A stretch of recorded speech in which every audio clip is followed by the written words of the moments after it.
I've decided to keep a journal. Hey, everybody, welcome to Paul Casty for Me, the podcast about film, culture, politics, and Paul Schrader, where we watch every film written and or directed by American filmmaker Paul Schrader and explore how they speak to their moment. And this one, show's hosted by two guys. I'm one of the guys. My name is Jake Serwin. I'm one of the guys. My name is Ian Ryan, and we are not introducing our guest yet, but we're so excited to have him. Right. Of course, huge fans of his, big influence on the podcast. And the surprising I've been gaining a lot of weight. That's right. Yeah, sorry. Just in case. I was just thinking, like, this guy's got the premise of this guy's podcast explains a little bit why maybe the host's health is declining, and then our podcast unrelated to that, and yet we're still just falling apart in free fall. Yeah, something about the form. And of course, we were delighted when he's kind of an inspiration to us in a different way, because he, of course, emailed us, and this was when we were still doing the Clint Eastwood season, and he said he wanted to get the word out about autofocus, and I wasn't quite sure what he meant about that, but he said, and I'm going to ask him about that when we talk to him. And there was one other question I think about all the time. He finished his email. He said, P.S., is that watch really for real? And I want to ask him what he meant by that, so we'll see in a little bit. I mean, look, I can tell you right now, the watch is based on a real watch that was available, apparently. Okay. I don't think it switched from the actual time. I think it just did the fuck time thing. I see. Wow. So it's sort of like, it's more of a bracelet in that way. Beautiful. Okay. Jake, how are you doing, my friend? I am doing just fine. Let's see, did anything happen to me? No. Oh, wow. So, doing normal. How are you? I'm doing normal as well. Yeah, I had a nice week. We're deep into the rainy season here, so it's raining daily. I love it. It's gorgeous. Nice. Yeah. Oh, it drizzled on me when I left the office, not to brag. Okay. Yeah. Big ups. Hey. And this is gonna age really well too. A lot of people listening to this be like, "Oh, damn! I should go see if it's raining." That's right. All right, well, let's quit the bullshit. Real quick, if you'd like to support the show, you can subscribe to our Patreon, where for $5 a month you'll get a bonus episode every other week covering Clint Eastwood movies. We used to talk about that guy from before. Play Misty for Me, all kinds of Clint ephemera. It helps us keep this feed free. So if you'd like to support the show, please visit patreon.com/podcasty4me. We just did an episode about the Bruce Willis Yojimbo remake, Last Man Standing, and it has a great toupee story. So if you want to hear a toupee story, check that out. All right, it's not just me and Ian today. We got a group grope. That's right. Yeah, so we sure do. Let's bring in our guest. Really excited. Our guest today is a writer and podcaster from the Doughboys and Get Played. Nick Wiger is here. How you doing, Nick? Hi. Hey, Nick. Hey, buddy. Thanks for having me. Oh, the classic catchphrase. Wow, yeah. Shivers, yeah. Yeah. It's an orgy, Bob. I mean, I think of this movie as like, because I'll admit I hadn't seen this film before we watched it for this episode. And I think of this as like one of the Wiger movies. I mean, I wasn't joking. I think I learned about this movie from Doughboys. That part's true. Wow. Yeah, I think it's kind of among Schrader's filmography, I think it's kind of underseen. But I do think it's in addition to being like a very, a funny movie, despite I'm not sure how much of that is intentional. I think it is. I think it is meant to be played as a comedy, some of it for sure. But I think it's just also like a really gripping portrayal of like addiction, and particularly sex addiction, which isn't something I feel like there's a lot more, just fiction and film in particular about like alcoholism and drug addiction, but sex addiction is not a thing that's dug into as much. And so it's kind of interesting to see like this biopic about a guy who was, I was trying to think of a more contemporary sitcom analog, but like kind of like a Kelsey Grammer, maybe, like it wasn't Kevin James, but not like the biggest show. Like it wasn't like it's not Jerry Seinfeld. It wasn't the star of like the hugest show, but it was a very popular show. And then a guy who had kind of a kind of weird long tail afterwards. And I don't know. I find it a really, really compelling movie. I mean, if Seinfeld had been up to some of this stuff, they wouldn't have been able to put those videos online. That's true. That would have been a whole issue. Yeah. Well, we'll get into it. First, we gotta get to our signature segment, the two questions. We gotta. We're talking about the movie way too early in the show. This is not how we do things around here. The two questions is our signature segment where we ask each other two questions. Nick, you're our guest. Were you able to come up with a question for us today? I do have a question. Great. But I think it kind of maybe got stepped up. I'll just ask it anyway, but I do have a backup I can pivot to. My question was going to be, what time is it? I mean, I believe it's fuck time. Although, Ian, you're on a different time zone. Yeah, is it fuck time where you are? It's fuck -1, I think they say. Oh, got it. Yeah. Is it fuck there? Man. I mean, it's a good watch. It's a great watch. The watch is so funny. And I mean, it's just like, it's... I don't know if you can get the real watch. So for people who haven't seen the movie, and if you haven't seen the movie, I would recommend watching it. But at the moment we're referring to Willem Dafoe, who plays a character named John Carpenter, but not that John Carpenter, right? Who is Bob Crane's good friend and basically his pal, like his partner in crime, and going to all these orgies and swinger events. But he is hitting on a woman, a disinterested woman at a strip club, and he has a watch, and he says, "Do you know what time it is?" And he shows her the watch, and it's like a early digital watch, like a Casio kind of digital watch. And he hits a button on the watch, and it changes to a very crude animation of sex. And says, "Do you want to know what time it is?" Shows the animation, says, "It's fuck time," and the woman just like walks away. It's all the details. It's like a gold Casio, so it's kind of nice. Yeah. Also, well, and you can tell that, like, because it's 2002, right? Like the compositing and like the digital work that was required to put this in the movie was not like simple.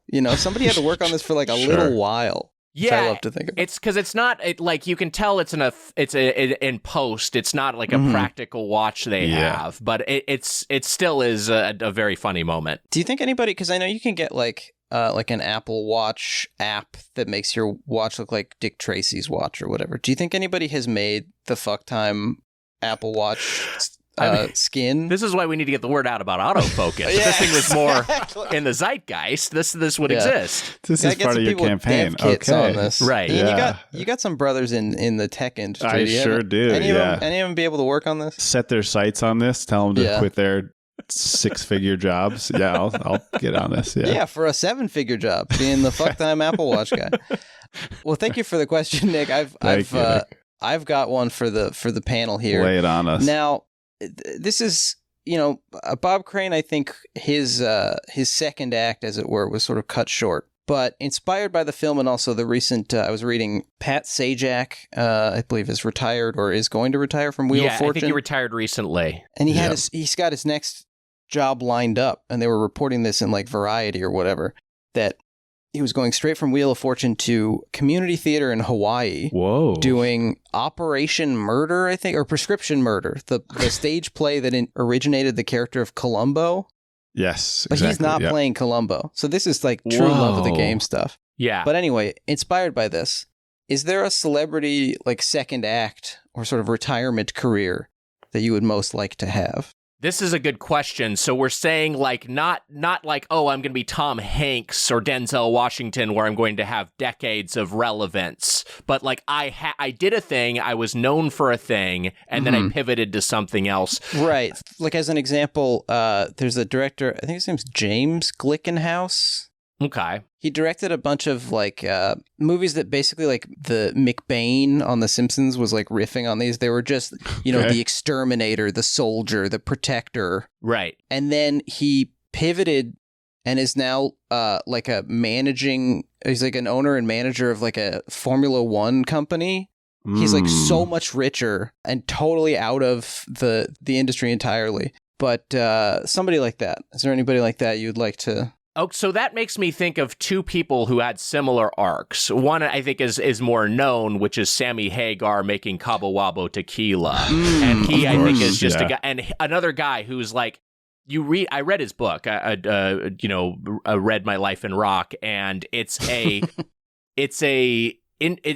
so much of it, you just are reading this and it's like, this guy is like a business genius. He's a marketing genius, and that's really like his true passion. Like, he's better at that than he is at music, you know.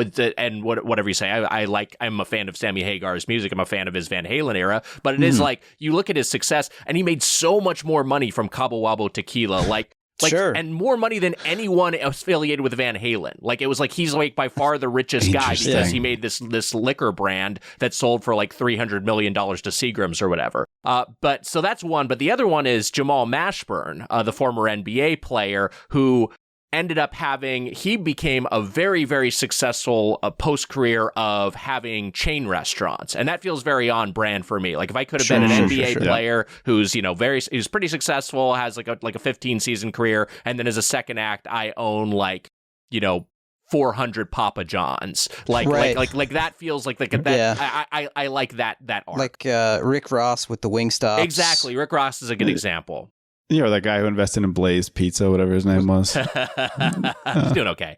Yeah, he seems fine. That was an interesting thing because LeBron has Blaze Pizza, and then Dwayne Wade, his Miami Heat teammate and friend, ended up having 800 Degrees Pizza. So that like these two Miami Heat champions like had rival made-to-order pizza pie places. With Heat-themed names. With Heat-themed names, yeah.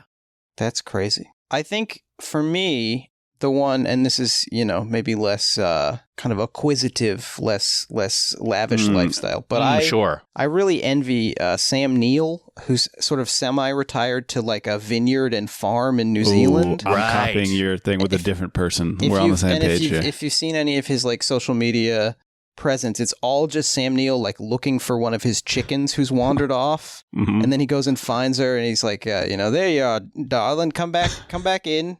Such a naughty girl. And then it's, or like, the pigs found their new shed and they love it, you know?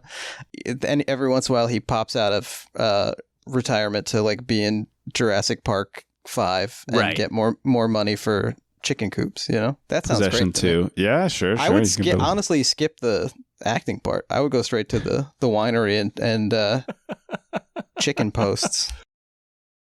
Ian, what about you? Well, I like Nick's answer, and I will say, I think about Kareem Abdul-Jabbar writing kids' books that I think are fairly popular, not even just on the strength of being... Oh, yeah, because kids don't care about famous NBA players, so obviously that's not why they're into the books. He writes like novels, too. Didn't he write a book? That may be true. From the perspective of Mycroft Holmes? Mycroft Holmes, yeah. Yeah.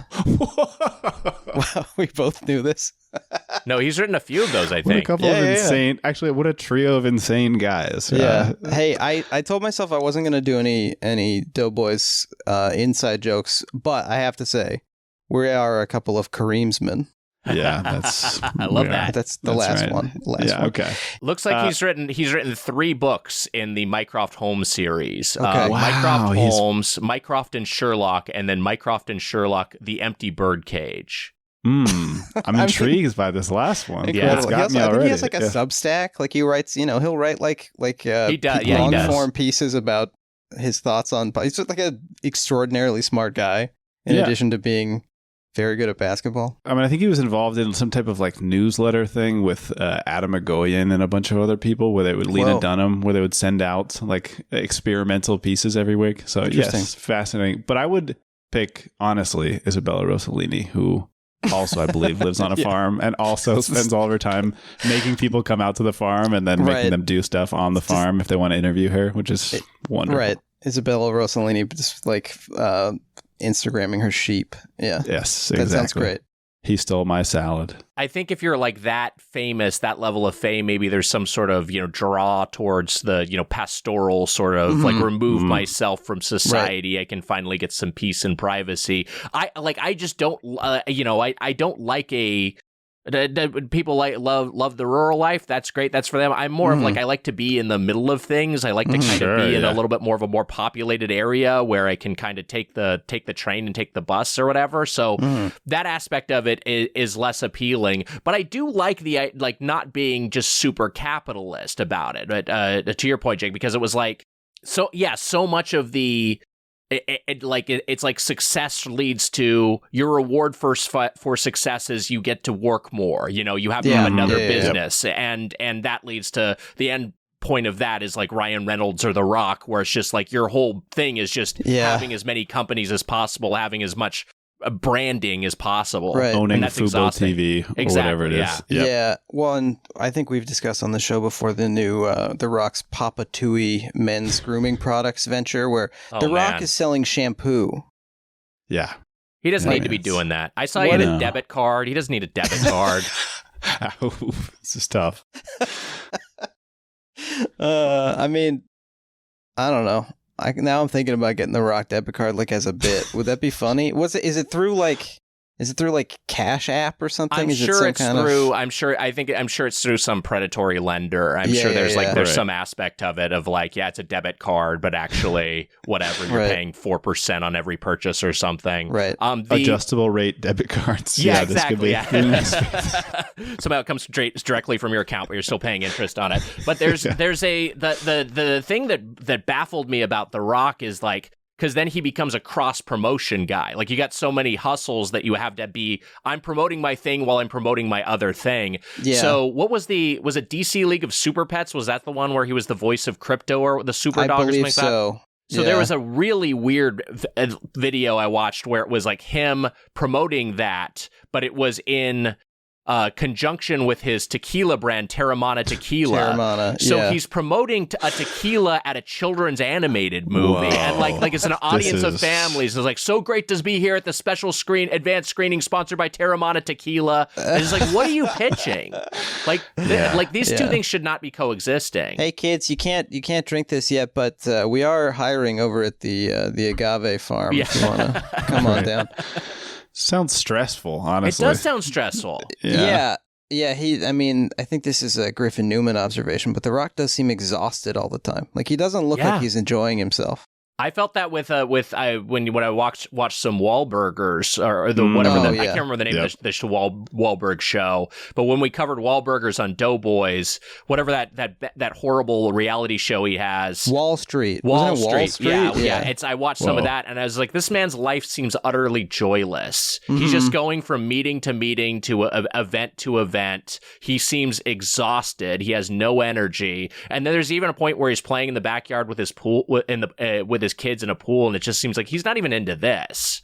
Like, this is just a thing he feels like has to have this in and of itself is part of his branding. Is like, I'm doing this, so this will be in my reality show, so I'll look like a good father. Yeah, exactly. In the same sheen. Right. Yeah.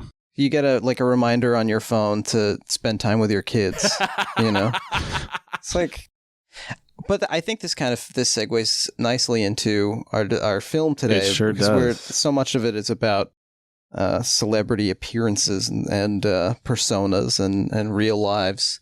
We're talking today about Autofocus, which is directed by Paul Schrader. Have you ever heard of him?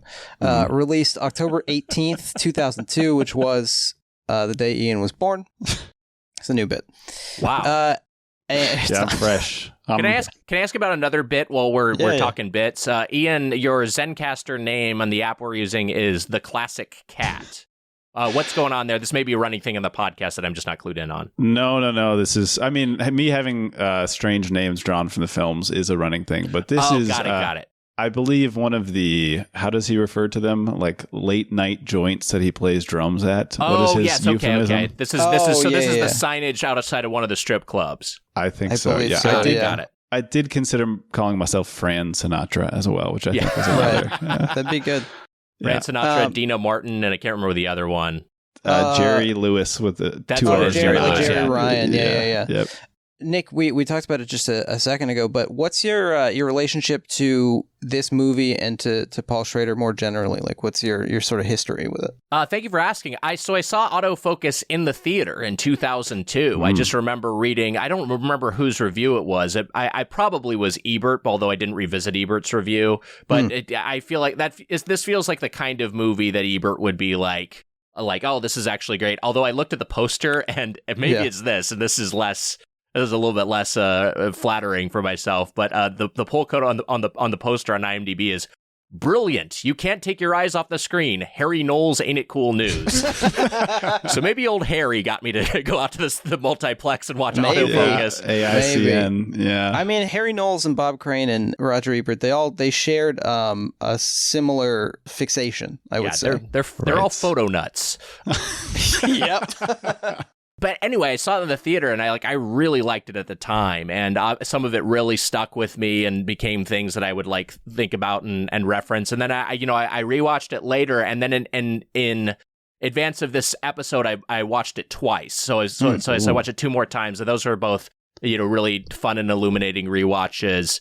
But it's a movie I really like. It might be my personal favorite Paul Schrader movie in terms of what he's directed. Wow.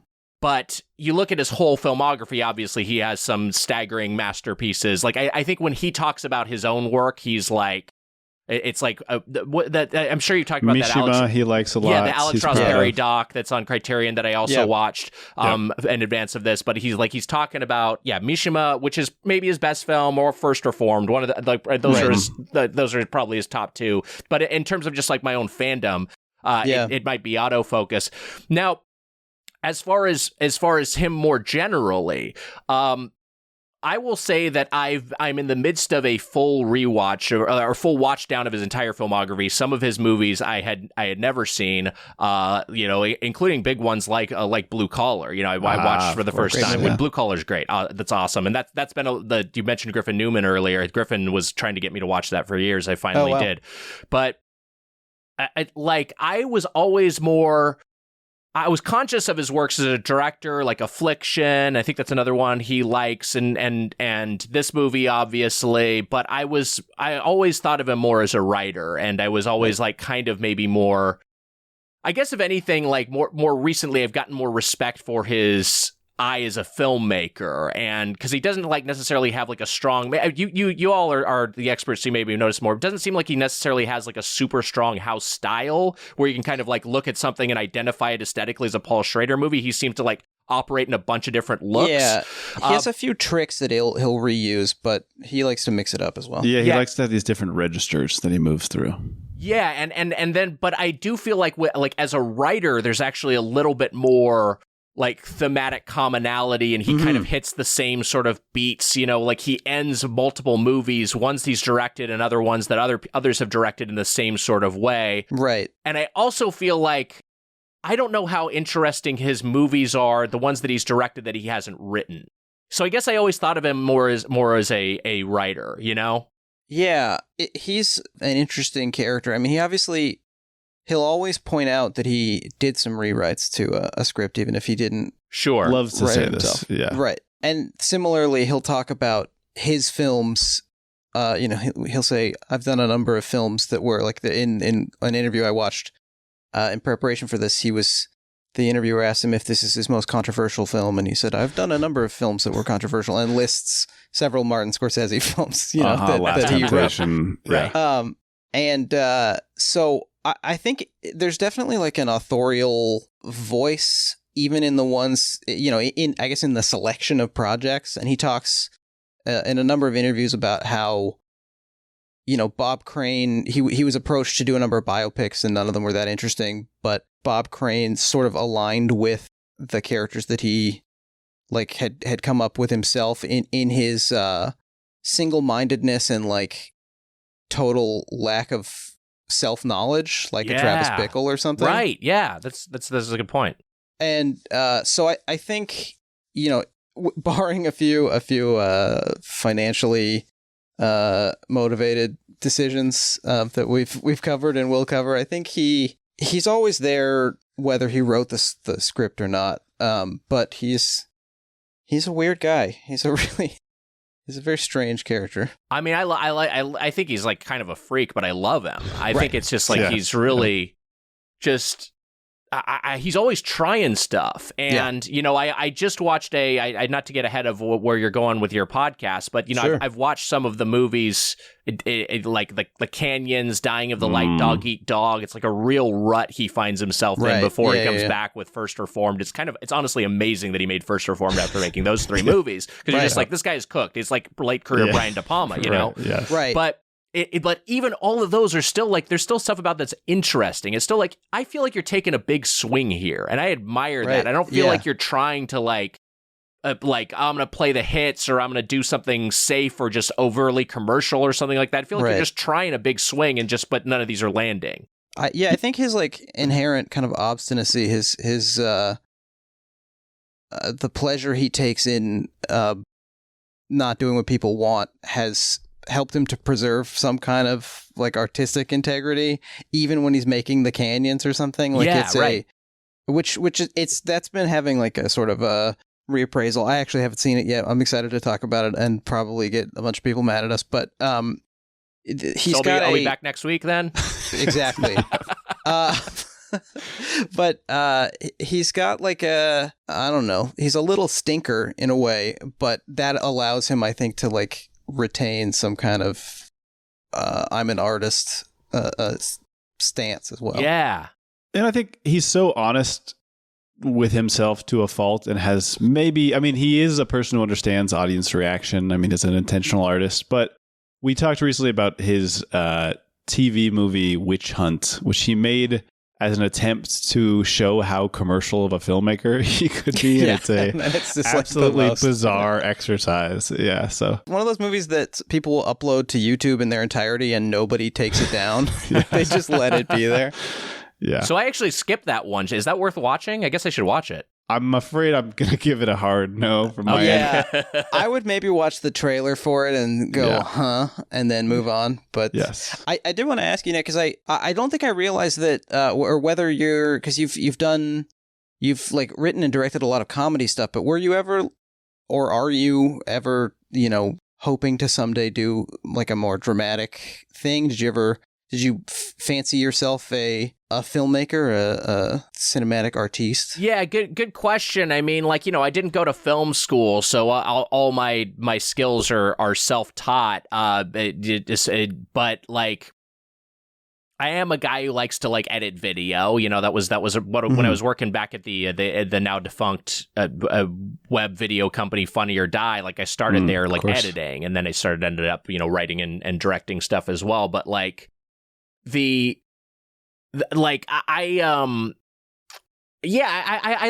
like more dramatic stuff. I like science fiction a lot. I like genre stuff a lot. But I think that probably if I thought what I was going to be doing, or what I wanted to do when I was younger, I think I was probably taking inspiration from stuff that was like comedic, but like dramatic stuff with comedic elements, like the Coen brothers, you know what I mean? I was like, like a movie like Fargo, that's like the kind of thing I'm interested in making. And so something like Autofocus is the same sort of thing. It's like, this is a very dark, serious story about self-destruction, but it is like grimly funny. It is dealing with a lot of like just dark comedy, and just also just like the absurdity of existence. So I guess so, but I don't know. I feel like that answer is too highfalutin. I mean, the answer is like I'm also kind of mercenary as far as just whatever I'm writing to make money, and I just like the way I feel like any industry works, but particularly creative ones, is like once you get known for something, then you get just kind of put into that. You're just kind of cordoned off in that little cul-de-sac, and so I started working in what's called comedy variety, like talk shows, award shows, sketch shows, and that's the work I get offered. But you don't have like a drawer full of scripts about ennui or whatever. No, I mean, I'm too lazy to have a drawer full of scripts. That's part of the issue. Like, I just you admire the productivity of someone like Paul Schrader, because it's not easy to make like a movie every like 2 years for like whatever, like 4 decades, however long he's been going. He does have this kind of he seems to not have the whole like difficult writing thing, the thing where people say nobody likes writing, they like having written. Like, I think he might actually like writing, which is he might weird. I'd be super interested in what his writing process is. I don't know if there's another Criterion doc that I didn't watch that's up right now with one of his collections, and that's one thing I would be interested in the inside of, like, because so much of the Alex Sharks Perry doc, which is awesome, and I wish it was feature length, is about his like process in post-production and on set, and I would just be interested in how what it's like when he sits down at his Aptiva or whatever kind of old computer he's got.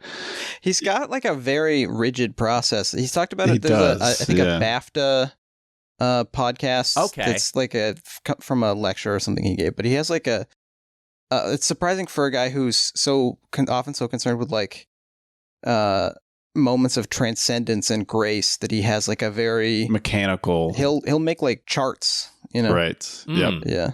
And I mean, it's not even like he's gotten lucky in the sense of just everything he does gets put on screen.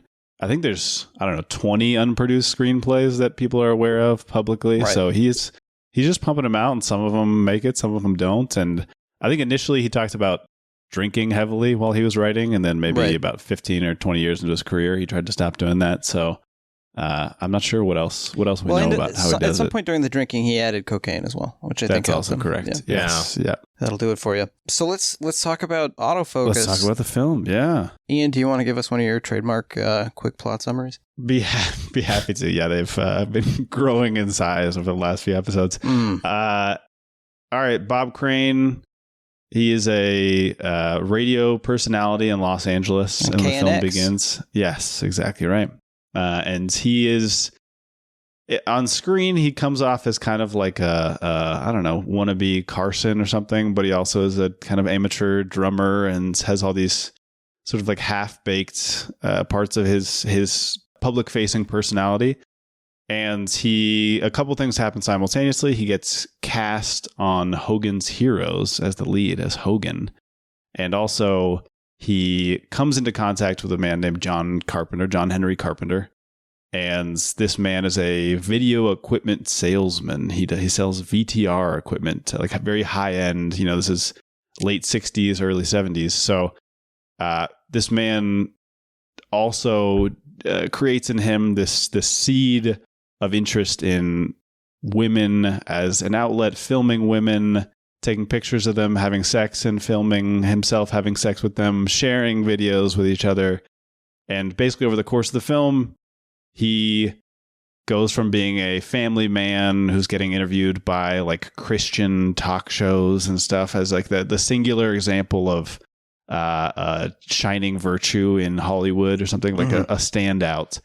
And over the course of the film, Nick sort of referenced it earlier, but it follows kind of what we might recognize as like a drug film narrative or something, where the addiction becomes more pronounced. We see how it affects his life, his career, his family, but it has this very distinct feeling because it's not like a substance abuse thing. It doesn't necessarily like rack his body or something.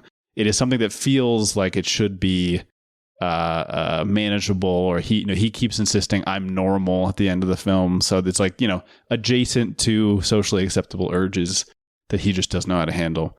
And then at the end of the film, his career is totally shot. He's doing dinner theater, this extremely bizarre play called Beginner's Luck, where one of the big lines we see repeated to the point of alienation is, I can't remember, talking about what his wife looks like. Yeah. Terrific. And then he finds out basically that there's no chance he can get back into Hollywood unless he ditches this addiction that he has, because in addition to being addicted to filming women, he's addicted to sharing the pictures of himself and women that he's had sex with. So he tries to leave his friend John Carpenter, and it's not entirely clear what happens, but somebody murders him in a hotel room, and that is the end of the film. Yeah, thank you, Ian. It's like it's one of those movies where, and one of those stories where you can hear it in like a minute like that, and it sounds sort of cut and dry. But there's so much weird, levels to it, and sort of unreconciled contradictions to the man and to everyone's behavior, and I don't know.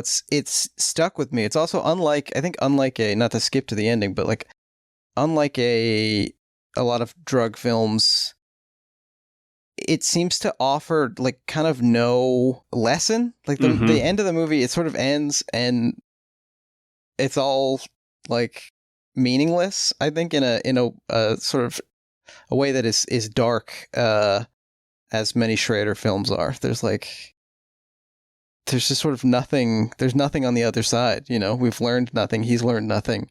It's kind of badass in that way. Yeah, I mean, it was like, I think if there is maybe any sort of morality to the film, it's just kind of like, or I guess just maybe a takeaway for the viewer in terms of what not to emulate here. It's just this kind of like empty pursuit of lurid pleasures, you know. It's just he becomes let me say that a more straightforward way. It's like, I feel like sex guys are like fucked up, right? It's just like there's like something about like of all the addictions, and I know that like many can be more destructive. Obviously, like a gambling addiction can absolutely just level your life, just ruin your credit, destroy your finances, your children's lives, exactly, everything. Your children's lives. I was like, but there's something about being a sex guy that's so like depraved, and I'm not even saying this with judgment. Like I try fancy I'm maybe something of a prude personally, but I fancy myself a sex positive guy, and people can have whatever kinks they have and whatever arrangements they like.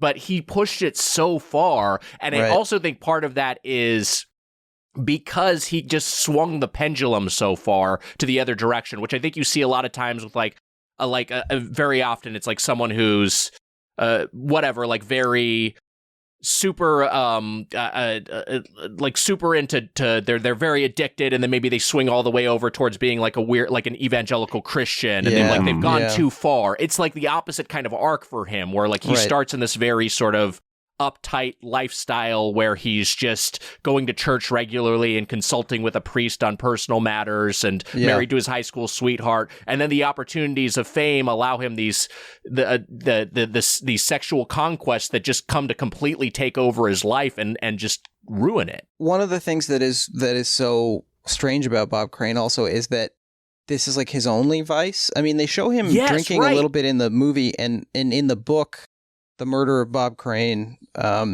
by which is the film like credits as a source, and is it's written by Robert Graysmith, who's the Jake Gyllenhaal character in Zodiac. Yes, the Zodiac author. Yeah, Did you read the book? I read most of the book. Okay, I tried to track it down. It's out of print. It deals with I can send you a PDF. It deals with a lot of like mostly the investigation, and I think the way that the script came about, which we can get to in a second, is like the script started as kind of a detective story, and then that got completely cut out of it, which I think is fascinating. But the thing with Crane is that like he I think tried to maintain he looks like those posters that like a guy would have in his dorm room that says like, you know, beer, it's good for you, or whatever. He looks like the Fallout guy. Like he looks like a kind of 50s like cartoon of a good upstanding like white man, and he tried to sort of maintain that and like act as if showing everyone who came into his house pictures of him having sex was like perfectly fine. I think he was trying to make real change, and it didn't work out for him. But I think he was going for something, you know? Yeah, that's the part that fascinates me. I think is that we'll talk about his sons. I'm sure we must talk about his. We must talk about his sons. All of whom are named Robert Crane. Correct. As well. He did the George Foreman thing. He did, but part of what fascinates me, and I think you guys are both touching on it, is that when he was trying. Yes, yep, that's exactly right. Yeah.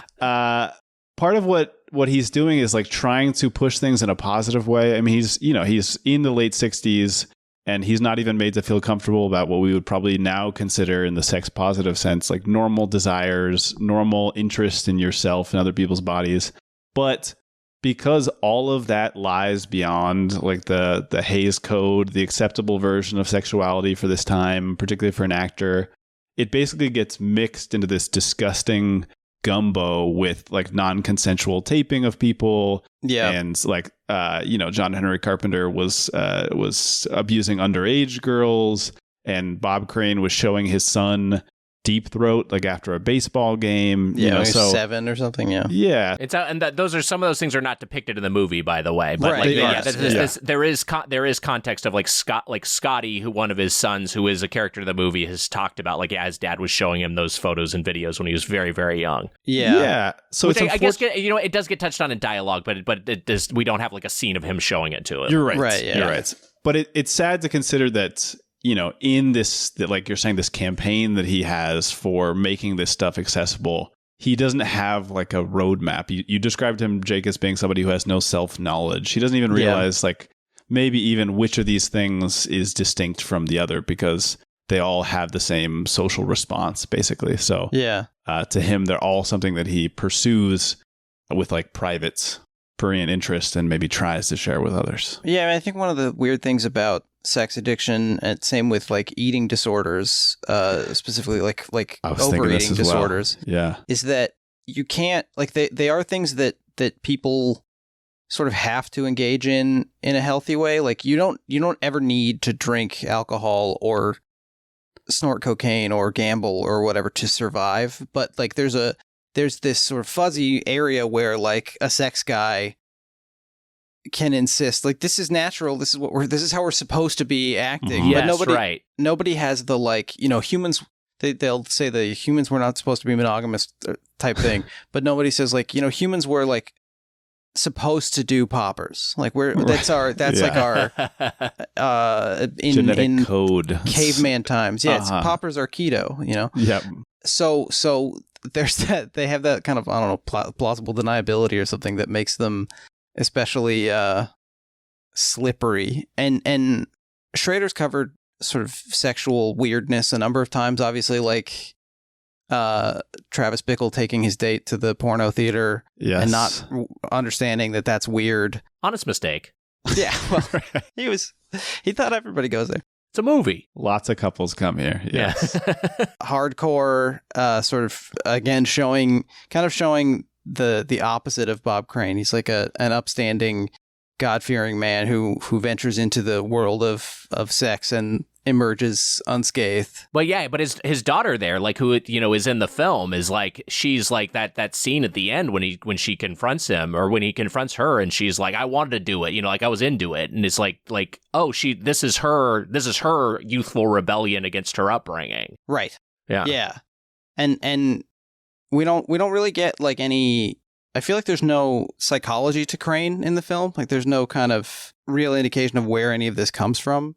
He just likes it, which from the book, from what I understand, he like resisted any kind of like attempt to explain this. This is just something he liked to do. And you mentioned Scotty, his son, who took major issue with the film, who his sort of line on it has been like, my dad was a proud pervert, basically, and he, like, there was no decline, there was no like, he said he wasn't a Pat Boone character corrupted by Hollywood. He was just a guy who always loved this since the late 50s, long before he was Hogan, and it just kind of caught up with him, basically. Yeah, and they kind of have that portion of the arc in the movie where Rita Wilson's character has a great Rita Wilson performance. Absolutely. By the way, she's so good as his first wife, as his high school sweetheart, who he goes to church with. But like, she confronts him about he's got porno magazines from that time. Like he's like still like, he's like very much like an interest in pornography and more deviant sex, even before he's going to orgies and filming them with his friend. Yeah, it's like, it's in there. At no point does he seem like ashamed of it, though. He seems sort of just perplexed by her. He's, I guess, trying to cover it up because he's hiding it in his dark room or whatever. But like, we don't ever get a moment of what am I doing here from him, really. Yeah, he's also kind of defiant there too, because like she, and she's like, why do you have those in the garage? And he's like, why do I have to hide them like a high school boy, or whatever. Mm-hmm. Like he's like also kind of. Yeah, he doesn't seem like a guy who does a lot of self-interrogation or, I guess in modern terms, it'd be like dudes will really show their show their 7-year-old son deep throat instead of going to therapy. Men would rather be bludgeoned to death in Scottsdale, Arizona than go to therapy. I did have a sort of a filmmaking question in that scene. Where I think it's that scene. It's one of the scenes where he's having an argument with Anne Crane, his first wife, the Rita Wilson character, in the kitchen. They have a pool in the backyard. And the pool is very, like, actively... It's been disturbed, and it's throwing, like, very cinematic reflections all over the place. Yeah. When they do scenes like that, is there, like, a PA who has to go out there and just, like, wiggle his hand in the water right before they shoot the scene. I feel like this is a thing I've noticed before. Like, is this standard to just make the pool look interesting in the background? Did you guys notice this? Great question. Yeah, no, it is. I mean, it feels like a choice. I guess it's possible it could just be a windy day, but I think that I would guess they probably have someone with a paddleboard back there or something between takes, just like stirring up the pot a bit. I think something's going on. Very funny to think about this. Yeah. I don't know, but I mean, there does seem to be a lot of thought into the composition absolutely. throughout this movie. I was and just so going to get into that. I imagine that's like a detail he's... he maybe sets the frame and is just like, oh, okay, what if we, instead of making that stagnant, what if that seems kind of turbulent back there? Sure. I mean, I guess it's thematic. Yeah. Yeah. There's also like so much, and a thing I do really like about the way the movie's shot, especially when it starts to go into so aggressively handheld in the second half, is like, there's so many shots of Bob in frame in the movie and then him in the background, like on a TV. Either he's like currently being filmed or it's Hogan's Heroes. It's like, it's just always like, I guess what I kind of feel like it's conveying is just like, this is a dude who's like always performing. It's always artifice. There's no separation between the man and his characters, because he's just always working an angle. Yeah, from the beginning of the film, basically, we get this. I didn't even realize it was intentional for the first couple minutes. I just was kind of upset by how like clinical and empty all the composition and framing is. And it took me a while to realize that, like, I think it was probably in that kitchen scene or one of those kitchen scenes, that this is like a Father Knows Best sitcom set. Right. Yes. Shooting with like linoleum and everything's in turquoise and beige. He's got that insanely bright red cardigan that's like, it's like fluorescent, like the kind of like, I assume the yarn they made that out of is like illegal now kind of a thing.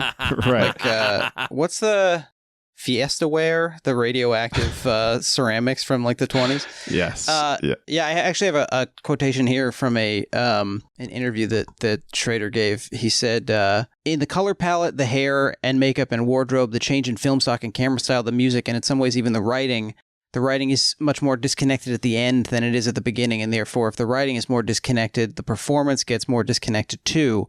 The goal was, just like an addict wakes up one day and realizes he's living a different life. What happened to my old life? Where did it go? When did it change? In the viewer, there's, wait a second, this is not the movie I was watching an hour ago. Where did that movie go? When did it become this movie? That's the effect we were after. It was a fairly simplistic notion in the beginning, but in the execution, I think it became more sophisticated. So there's like this shift from sort of Mad Men color palette to, by the end of it, like when he's meeting with this agent toward the end of the movie, it looked like a Costa Gavras film or something. It's like very handheld, like washed out. It's like saturated. Yeah. Yep. Right. Yeah. He said he was very inspired by WandaVision. The sort of transition from... Oh, yeah, it comes across very much so. Yeah, for sure. Why it becomes Modern Family at the end. Right. But there's a couple like transitional moments that, for example, I think the first scene where he's at John Carpenter's house and they have two girls come over and it cuts to them like he's like getting a drink poured for him, and it really is like takes your breath away almost, because it's the first shot that doesn't have this sterilization to it. It's like a close up of both of them. They're shot in like this warm, intimate light, and suddenly you realize what you've been watching up until that point. And like you said, there's a couple moments as the film progresses, like we get a straight up jump cut while he's trying to dial Carpenter when he's like basically trying to get his fix later and realizes that he depends on this guy. So yeah, it's got a lot of little details that add up to this sense that you're describing. There's a moment early on where he's like, I think it's when he's first playing the in one of the strip clubs. He's like playing the drums. He gets gigs playing drums in strip joints, I guess, to kind of give himself like a more legitimate reason to be there. And the announcer, and it's just one of those incredible shots of a guy, he's sitting on a stool, his cummerbund is like up to his chin, and he's just like spilling off of his stool and saying, on the drums from Hogan's Heroes, Mr. Bob Crane. And it cuts to him and he gives the same kind of like grin and wave that he would give like on the Tonight Show or something, but like you're like playing drums in a strip club. Yeah. Like he can't turn off the kind of like showmanship thing. It's also interesting that, and on that note, in the depiction, because you'll run into this, and my point of reference was I very briefly worked with Jeff Goldblum on something, and he's a guy who like completely leans into the specific ways he's famous. Like if someone brings up Jurassic Park, he loves it, could not love it more. You know what I mean? It's just right. And that's what Colonel Hogan, or I call him Colonel Hogan. That's what Bob Crane feels like. There's never a point, because people are constantly doing like the Hogan, during the Colonel Clink thing towards him. Yeah. He seems to love it every time. He seems to not get sick of it and lean into it, and he likes that aspect of it. He's not at all worried about being, like typecast or being known as one thing. He just wants to keep the train running.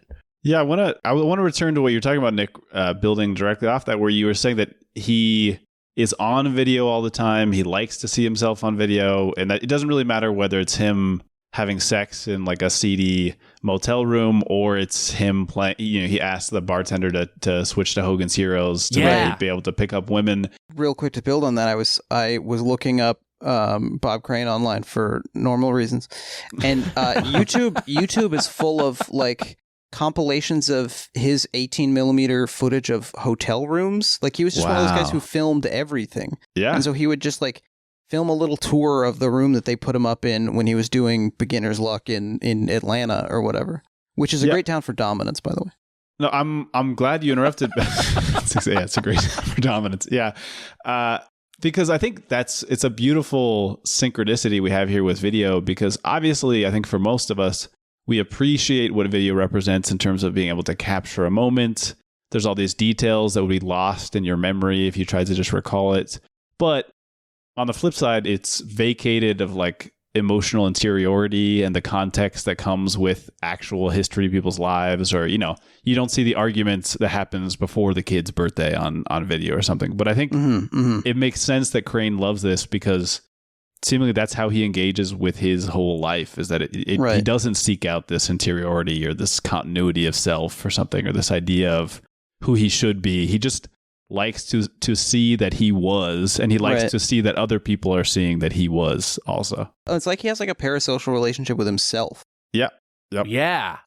No, that's well said. And I that brings me, I think, to the, I think maybe the most memorable scene in the movie, and what I've referenced on Doughboys incessantly, which is the moment where Bob Crane is watching a video of and this is the one that begins with like he's talking to she's like, "Is this a camera?" And he's like, you want me to turn it off? Pretends to turn it off. And he's like, feel better? She's like, yeah. And so he's still filming the encounter, which has its own, obviously, dark layer to it. But like he's watching that by himself in the basement of his family home. And then John Carpenter, Willem Dafoe's character, comes in, and they're watching it. And it's like, as Greg Kinnear's Bob Crane is watching this, he goes like, "This is making me hot," and he just starts jacking off. And then Willem Dafoe just joins in, he's jacking off, and these two bros are jacking off together, which is fine. But the aspects of it, of like to what you were talking about, Ian, with like just kind of cataloging his life, is like he can't remember what city this was. He doesn't remember what her name was. Like they like these details are completely fuzzy to him. It's like a thing he didn't even participate in now that he's watching and masturbating to. And he just had like so much of this footage. Yes. Just huge photo books. To talk about Scotty a little bit. So there's Bob Crane Jr., who was his son from his first marriage, the marriage to the Rita Wilson character. And that's the character at the we see as an adult at the end. Yes, that's the Bob Crane Jr. Yes, got it. And he participated in the production. He was a consultant or whatever, and appears in the film also as an interviewer briefly. Yes. Yeah. And he apparently was paid like $20,000 according to Scotty. Scotty is Crane's son with Patty, the character played by Maria Bello, who, by the way, who loves Maria Bello is the Minions. Wow. Wrote that down 2 weeks ago. Okay, so is that true, Dave? Oh, there it is. Yeah, Dave says it's true. Thanks, Dave. Appreciate it. Have you seen Despicable Me 4 yet? I did see Despicable Me 4, yeah. Wow. Did you can we get an exclusive? Thoughts? What are your thoughts? I I would have liked more Minions. Okay. I mean, without going into it at length, I think they kind of got in that this is the way that the franchise has now been bifurcated into Despicable Me and the Minions, which is a different timeline, which is basically like the Gru prequels. Right. I think because they have these Minions-focused movies now with DM4, they're like, well, it should be more about the family. Sure. And so it's so much about the human characters, and it's just overstuffed. There's too much. There's just too much of it, and it never really finds its footing narratively. And also, the big thing they promise in the trailer that they base their entire marketing around is the Mega Minions, who are a home run. I love the Mega Minions. They're the Minions, like Minions Avengers. They're so funny, but they are like kind of.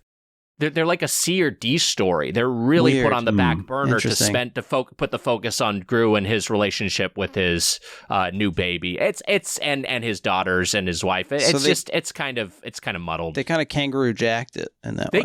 They very much kangaroo jacked it. It was a big time kangaroo jack or Snow Dog. It's Snow Dogs. It's the same sort of thing. They kind of misdirected it with the marketing, but it worked beautifully. Obviously, this is going to be another hugely successful movie. I mean, it's doing. Bafo BO, but good news, they did just announce that Minions 3, I believe, it's got a release date in like 2027 or something like that. Here's why I'm bullish on Minions 3. I was actually just talking to Griffin Newman about this. Pierre Coffin, who directed the original and is the voice of the Minions, is returning to direct Minions 3. So that's a really encouraging sign. Hail the conquering hero. Yeah, he's great. Yeah. I love that. Love to hear that. It's like they're bringing back Daddy to fix it all. Yeah. It's like Sam Raimi directing Doctor Strange too. It's like, hey, here we go. All right, here we go. Scotty Crane is. I mean, it's hard to. Ian and I were discussing this. You can't really fault a guy whose father showed him Deep Throat when he was 7 and was then brutally murdered for maybe having an unconventional relationship with sex with his father. Any way this guy is going to behave is understandable. Absolutely an impossible life. Everything's stacked against him. Yep. That being said, he did pick one of the more interesting ways to live your life to talk about. So this is from, I believe, from a New York Times story. So it says, Scotty, who is 31, has feuded for years with his half-brother Bobby, who is 51 and lives in LA. Scotty has publicly cast aspersions on Bobby's legitimately. Bobby has done the reverse.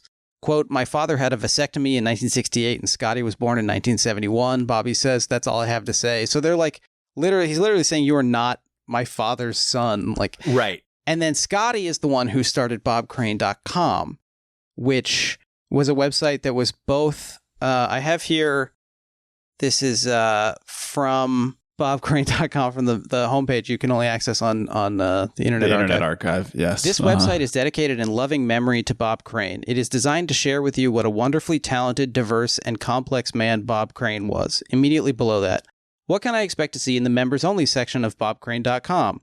40 years before Tommy Lee and Pamela Anderson, Bob Crane was pioneering amateur pornography. For the first time ever, see the controversial photographs and videos that may well have cost Bob Crane his life. Totally uncensored photos and videos of Bob and friends letting it all hang out, including group sex shots. The material on this website has never before been available to the public. So he was like, I saw different accounts of this, but for either like $3.95 or $19.95, $3.95 was a 3-day trial. Okay, there you go. Yeah. Thank you, Nick. You have that written down somewhere. Yeah. Right. And Ian called in sick to work to watch all these videos. I did investigate some of the free tour, I will say. Sure. Well, we're responsible journalists. Yeah, right. Yeah. So have to be comprehensive. But yeah, I mean, this guy was like profiting off of his famous and famously murdered father in the way that he knew how to, but like... Yeah, I texted you, Jake, because he also objected to a lot about this film, and I think some of it was fair. Right.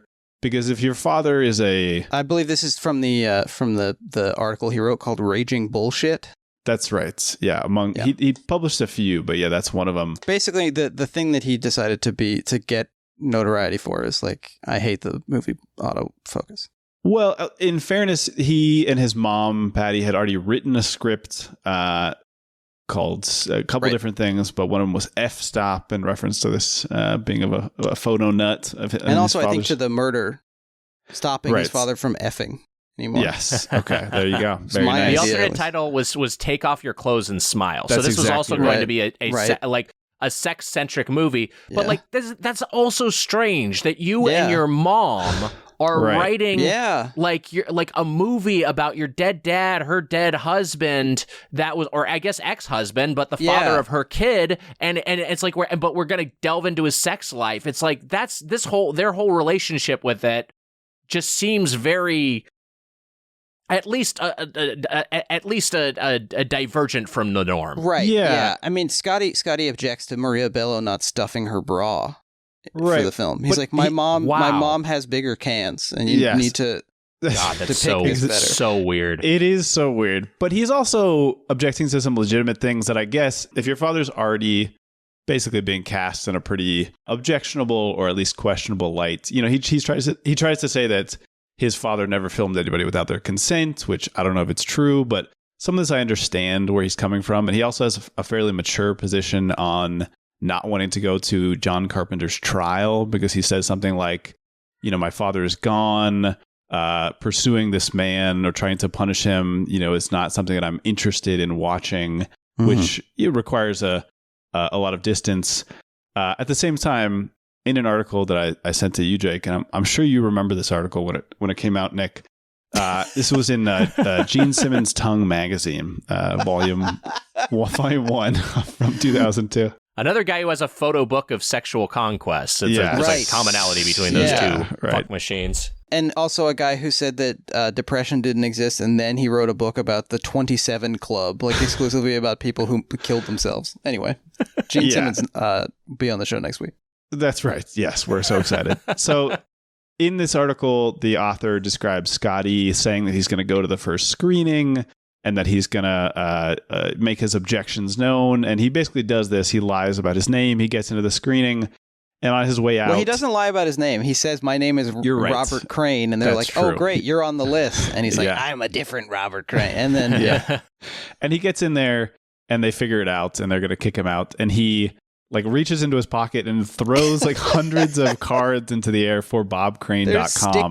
There's stickers into the air for bobcrane.com. Yeah. And this is the thing where it's like, look, a son protecting his father's legacy or trying to object to the misrepresentation, all of this I'm very sympathetic to. It's mixed with so much self-promotion stuff. In one of the interviews, he casually also mentions the fact that, I didn't go to the trial because I was working, recording a couple albums at the time. One of them was for Sony. This is the grunge era, so you can imagine it was a big deal. Right. And you're just sort of like, what? I mean, what is the purpose here? What are we trying to do? If you look up a picture of this guy, of Scotty, the main picture that you can find, he looks exactly like Johnny Drama from He Entourage. does. He's very really much styled himself yeah. as Johnny Drama. Yes. Yeah. There's another article, and this is from, and I love sites like this because it's such of an era, but it was mortystv.com. Oh yeah, Morty's TV. Classic TV news. But this was a 2002 article that has that picture, and then also is just, giving a lot of context for explaining who this guy was. At first off, the thing you said, Ian, and which is also in this article, is just like he never filmed anyone without consent. I think there's obviously an agenda there, though, too, because he's the guy who's selling these videos and pictures. So, he has to say that from a purely, a capitalist side of things. But the other thing he strongly objects to is, my dad did not have a dick implant. They did not have penile implants of that size. In fact, if you watch his videos, you can tell he had no need for a penile implant. Right. I've got here, Scotty insists that his internet venture is not exploitative. First of all, he also, somewhere he said that it's illegal to host pornography on the internet for free, so he had to charge for it, which I don't think was ever... But maybe in 2002 might have caught some people I guess that's probably right. Yeah. I feel like internet laws for a long time were just schoolyard rumor. No one knew what was going on. Oh yeah, that's all the ROMs you would download back in the day. That would be you must own a physical cartridge to download this ROM. It's that sounds like bullshit, but all right, yeah. And none of us ever went to a forum to try to get a login for a website that had pictures of naked ladies on it, and then a obviously fake FBI warning came up saying your IP has been logged. None of us were then worried that our dad's windows were going to get kicked in by a SWAT team. None of us had that experience. Mm-hmm. Anyway, Scotty insists that his internet venture is not exploitative. He adheres to a strict, if you've got it, flaunt it philosophy. Quote, Bob Crane was very talented, Scotty said, very gifted, a great father, and he had a very large penis. By the way, I don't only resemble him from the neck up. All Bobby has to do is drop his pants and I'll be able to see if he's really Bob Crane's son. Maybe he's afraid to let me see. So, Jesus. And then Schrader, for his part, said, I could never have dreamed these people up. Actually, I don't think dream is the word. Fantasize is more accurate. Wouldn't it be great if there were these kinds of characters for every movie? Bad behavior is so compelling. Sony knows that it's in their interest to let Scotty flip out. Like his father, Scotty can't tell when he's acting in a counterproductive fashion.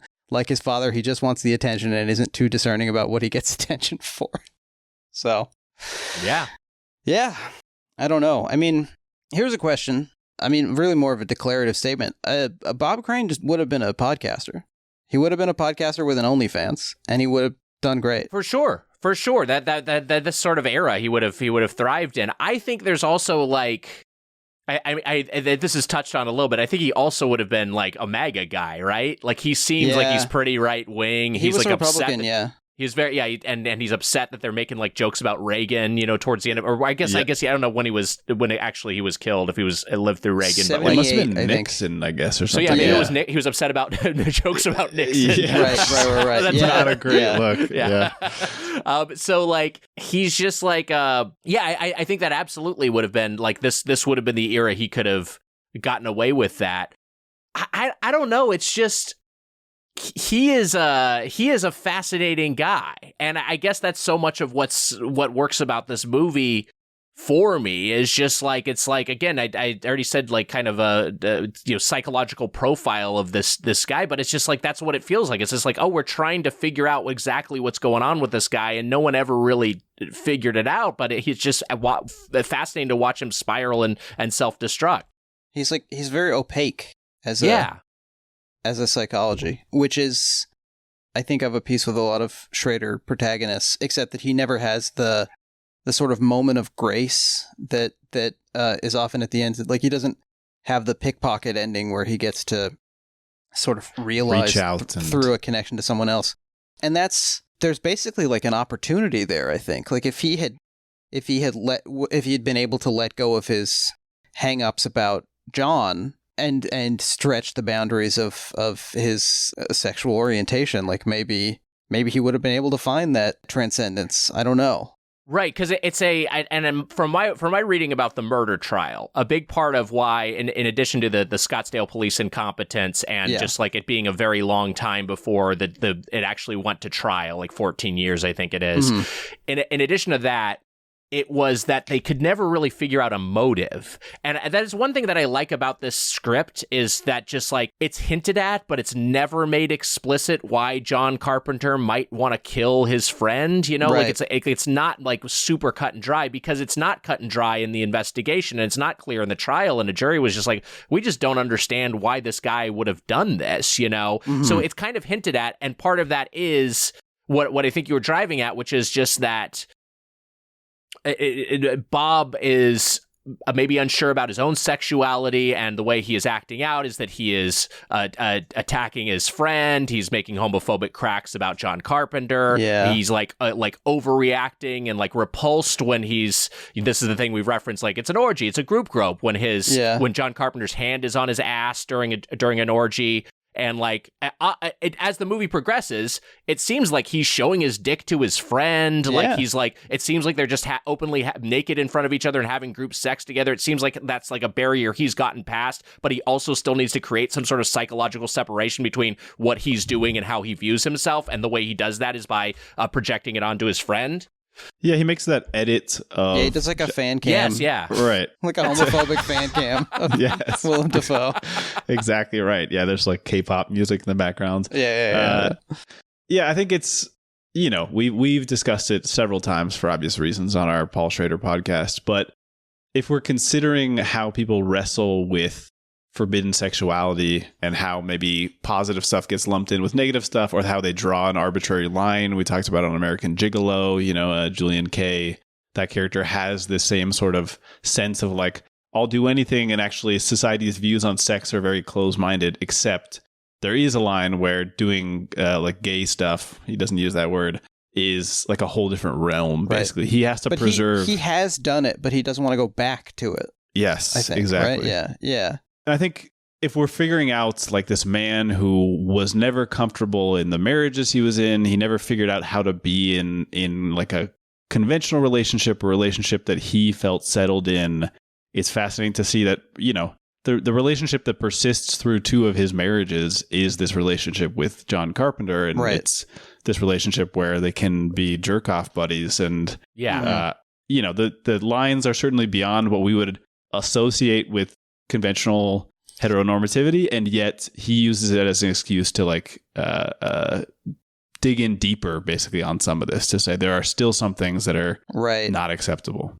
And it's almost, I mean, maybe it's too Freudian or too obvious, but there's a way that like in sort of documenting and showing off his very prolific heterosexuality, there is maybe a sense of like he's trying to prove something, right? Mm-hmm. Like obviously he does like having sex with women.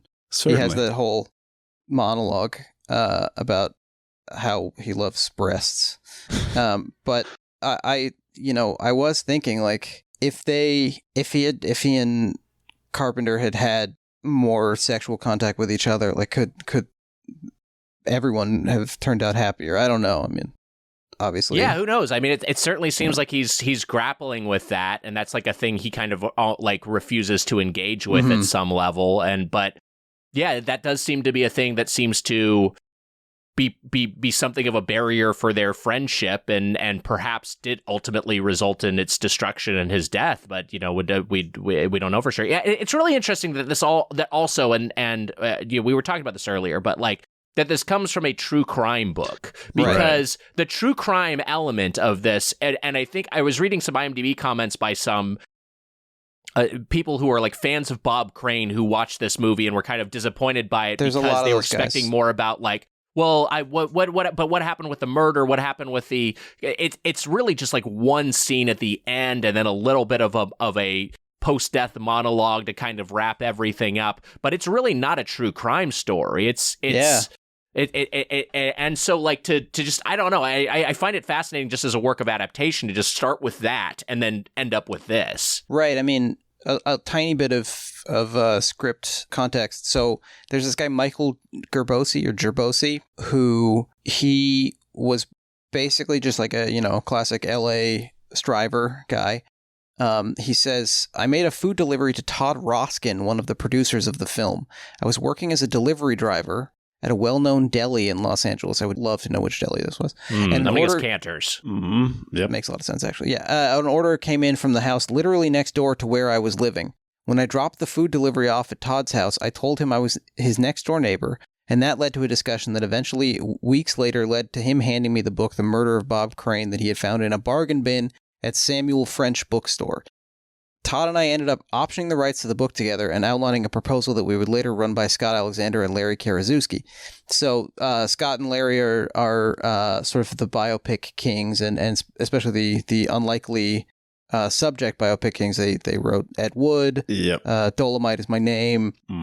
Big Eyes, the Tim Burton film. So the OJ story. The OJ, the American Crime Story. So Gerbosi basically is like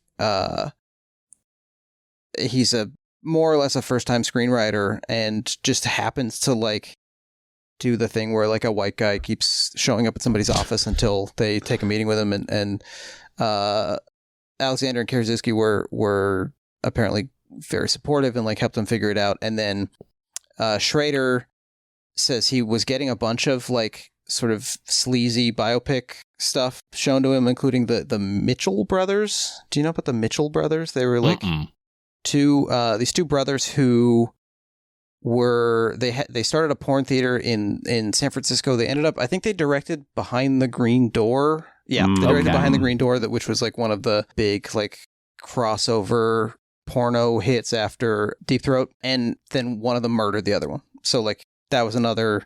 There was a John Holmes biopic that I think he got sent, but he picks this one, and then he says he basically like he took all of the investigation stuff out of it. So it's a true crime adaptation that stops before the investigation, which I I appreciate, because I find that stuff can be also lurid and indulgent and pro-cop a lot of the time. Yeah. For sure. Yeah, there's kind of no way. It's. I guess if you focused on the incompetence of the police, you could make it not feel like propaganda, but so often they are anyway. There is plenty of incompetence by the police. I think just because, as everyone keeps saying, Scottsdale was a small town then. They are not equipped to handle the murder of a famous person.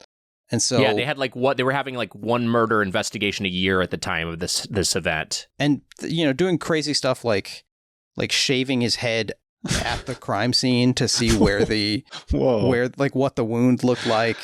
Right. And letting his co-star from the dinner theater chain smoke in the apartment because she had discovered the body and was freaked out, but then her ashes are just getting everywhere. It's all kinds of incompetence. But that's all sort of left out, and we just get this little tag at the end. We find out it's a Sunset Boulevard post-death narration in the last 25 seconds, and he says, "I can't blame him. He was a cool guy in his way. That's how it is. Men gotta have fun." It's a great line. End of film. And there's something about the kind of the insight persists even after he's murdered. He can't even name what's happening here.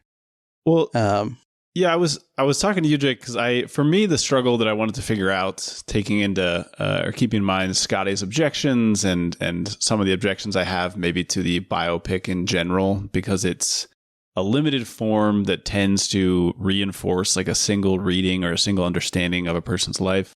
Yeah. But I think in watching the film, it did soften me a little bit on this one, even though we know that Schrader got his hands on it and was very explicit about saying, I wanted to turn this, people's lives are not dramatic. I think you said that quote to me, and he wanted to make sure that he could turn this into something that was a film, which I think can be exploitative in some ways. But if a film is successful in this sense, I think it's because it makes it clear that it's representing one person's perspective on a moment. And I think the closing of the film, the Sunset Boulevard monologue, makes it clear that it seems this is supposed to be Bob Crane's understanding of Bob Crane's life, which I think is more interesting than trying to say this is definitive somehow, or this speaks to being able to understand somebody as they actually are, which I think is a much harder project. No, for sure. That's it's a good point. I mean, he's done similar things with Mishima, and Patty Hearst is also about sort of a trying to foreground and explore what the limitations of someone's perspective is. And we get that sequence where he sort of spaces out on set and has a kind of dream sequence where his really one of the only indications we get that he has any anxiety about being found out. Yeah. And even then it's sort of hyper explicit when he does talk about it, which is funny. Yeah. But the camera pulls up a little bit, and we get almost a Mishima shot, where we have sort of a room in a black void, which happens in Patty Hearst as well. And that, combined with the harsh lights, and Angelo Badalamenti, who's doing the score here as well, there is a very David Lynch quality to it. Specifically, and Schrader even makes a joke about, next I'm going to do a Robert Blake movie, ha ha ha, which that's what Lost Highway is kind of a Robert Blake movie, kind of an OJ movie. And Scotty Crane wanted David Lynch to direct his version of this film. Yeah, well, he also said, it's a lot like Pulp Fiction, my script. Oh, okay. He also wanted, I bet he wanted, Jack Nicholson or Tom Cruise to play his dad, Yeah, sure. I was thinking with Rita Wilson, it would be extremely interesting if Tom Hanks played Bob Crane. Just an actual beloved figure. Yeah, he hasn't quite really had a role like that, right? Unless I'm forgetting something. Well, I mean, the closest is so there's Road to Perdition was the famous, he's kind of a bad guy in it, but he can't resist being Tom Hanks. A little bit in Cloud Atlas, one of the stories, he's right, sure. He's I stole your gold or whatever. Yeah. He's a foul-mouthed movie rocks. Irish or Cockney novelist who murders his publisher or something. Yeah. But then most of the movie, it's the true, Oh, right. No, yeah, because there's that part. There is the part where he throws the guy out the window, and then there's the other story, where he's the Southern guy. Oh, I think he's a Southern guy. Yeah. Who he robs his shipmate, right? Or he poisons his shipmate. Yes, yeah, he's like the evil, the one with the it's like a slave ship or something, right? They're going to the Galapagos or something like that. That sounds right. There's a great clip of Tom Hanks promoting Cloud Atlas on like maybe the Today Show, where they're asking him about the accent work that he learned, and he's giving an example, and he just says fucking like by accident on the Today Show, and then seeing Tom Hanks realize like, oh, I'm so sorry. It's ultimately extremely winning because he's Tom Hanks, and he goes into like if Mr. Rogers had accidentally dropped an F-bomb, like that's awesome. Yeah. But recommend that one. That movie's insane. He said on some podcast, I think, that it was like one of his favorite movies he ever worked on. Oh, I love Cloud Atlas. Yeah. It's so great. It's bananas. It's so fun. It's a bananas masterpiece about like being nice. A wonderful film. And just such a big swing, which I always admire. Yeah, you gotta respect it. For the Wachowskis, I will say so Greg Kinnear plays Bob Crane. I think he's great. Oh, I think terrific. it's awesome casting. Yep. I think it's a really strong performance. Yeah. He's so smarmy. He's so like charming, but in a scummy way. Yeah. He seems so phony, but also like so like earnest at once. It's great. It's a great performance. Yeah. The other person I saw who was originally cast was Russell Crowe, which is really strange to wrap your mind around. Whoa. Yeah. That would not work to me at all. Because, like, no. Kinnear is so good at the sitcom stuff, too. That's what you need. Yeah, and that's what needs to be foregrounded. Did you he's know always that he had on. a talk show? Because I know he was on... Oh, yeah, Greg Kinnear's talk show. Yeah, I used to watch that. It was like the Late Late Show, I think he was the host of. Yeah, it was like he took over from wow, Kilborn I did or something. Not know this. Okay. Yeah, I think it was before Kilborn. I think that was before, because he was the host, and then he got cast in As Good as It Gets, and then I think that led to Kilborn. I think Kilborn came after. I could be wrong with the chronology. Quite good in As Good as It Gets. He was the first host of Talk Soup, I believe. That's right. Yeah. But then he's like. It's interesting, you know, when we talked about Clint Eastwood on this podcast, we were often talking about how he was basically like undermining his image, like from the moment he had one. Yeah. And I feel like Kinnear is the same way, where like he does Mystery Men in 1999, where he's sort of like, he's like a Boy Scout who is oblivious to the fact that he's like being corrupted by. Is he in the thrall of Casanova Frankenstein in that film? Is that what happens? I believe so, if I remember correctly. But he's like Captain America with a bunch of like NASCAR logos on him, basically. Yes, yeah. And so like Kinnear, he's already sort of ironizing his persona like from the get-go in an interesting way. And then there's Kurt Fuller as Werner Klemperer, we have to shout out, just doing an incredible sitcom performance. All-time character actor. And also in 2019, Kurt Fuller is in the film Phil, which we all know as the directorial debut of Greg Kinnear. Which is just wow, that's cute, you know? That's nice. Full circle. One of those actor directed movies where there's like 9 Oscar nominees in it, but nobody ever sees it. It's just like buddies doing a favor. Yeah. His only directing credit. I'm looking so at far, it now. Yeah. Wow. I think he was been rumored for Shang-Chi too, but I don't know if they've signed the deal on that yet. A depressed dentist in midlife crisis tries to learn why one of his happiest patients suddenly commits suicide, and a dark comedic adventure ensues. He directs and stars. That's an extremely actor's directorial debut sounding film. It's true. Right. Yeah. Is it set in the town where Greg Kinnear grew up? I went and saw, speaking of the Avengers, actually, I went and saw a Clark Gregg joint. Ooh, what was that? I was on a date. Okay. And it was playing at like the Lemley in Glendale or something.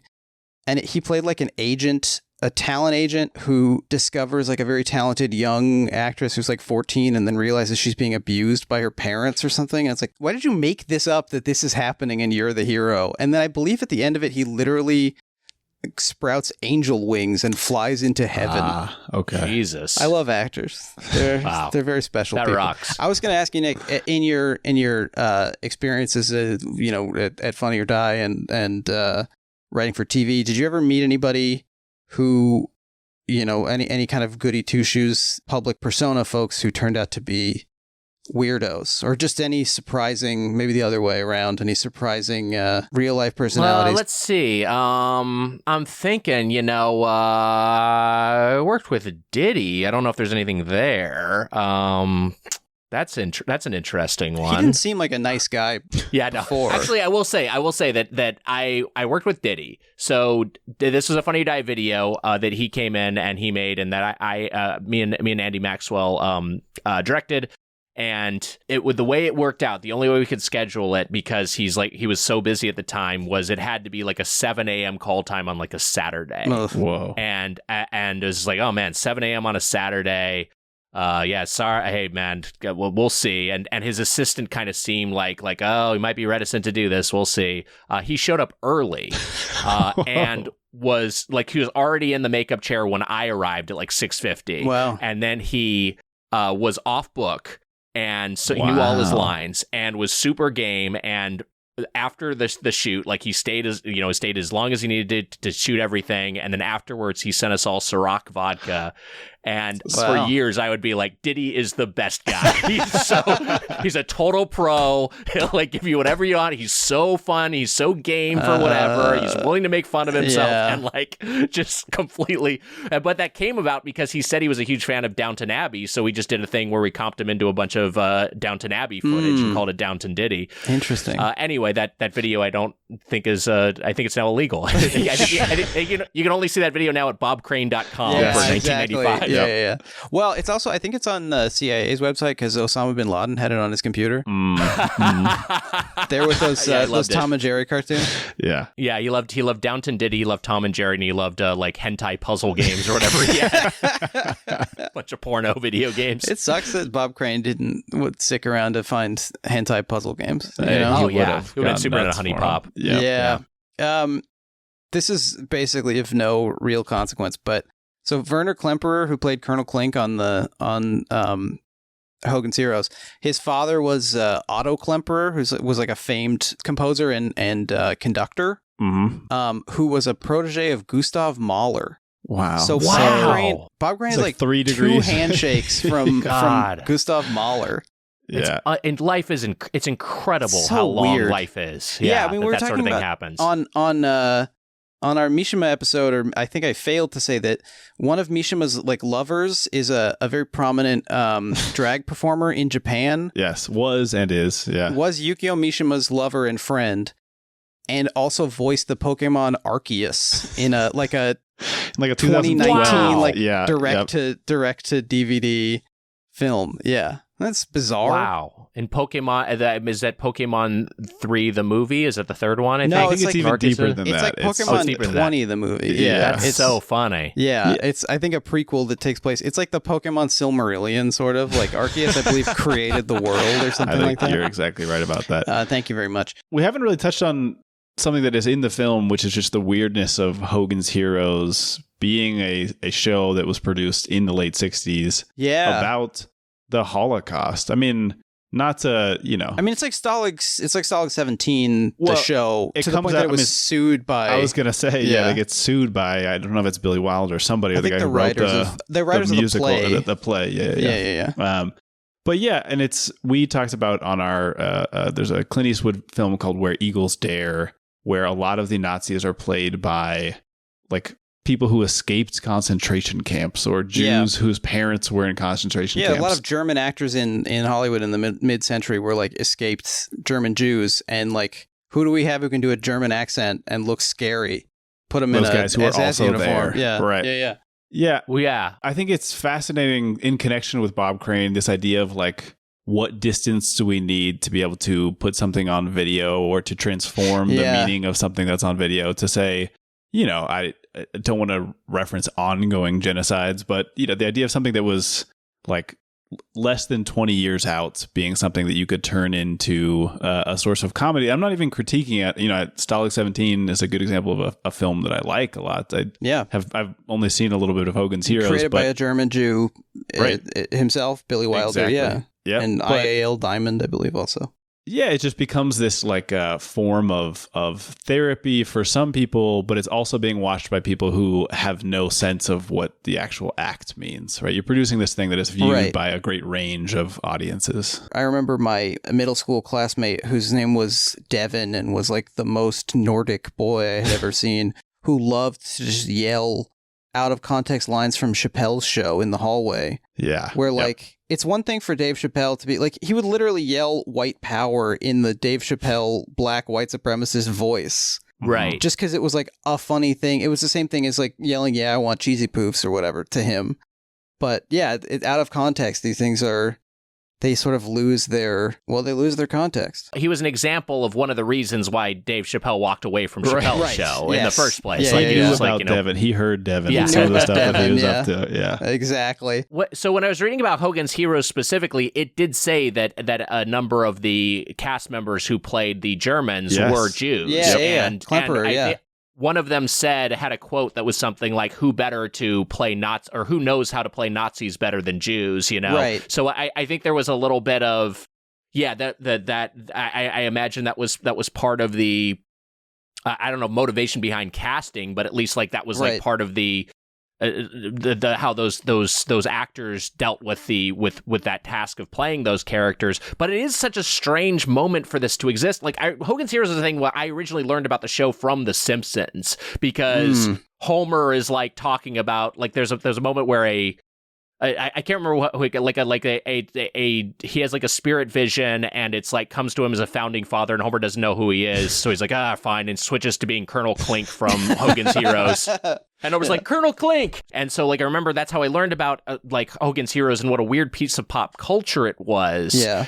And like, as someone who was born after it went off the air, after it went off the air, it was just such a strange thing to reflect back on, and also to look at the timeline of like, wait, this wasn't like veterans who were dealing with PTSD were watching the sitcom that was on network television that was making a joke out of all of it. Like, it was so cool.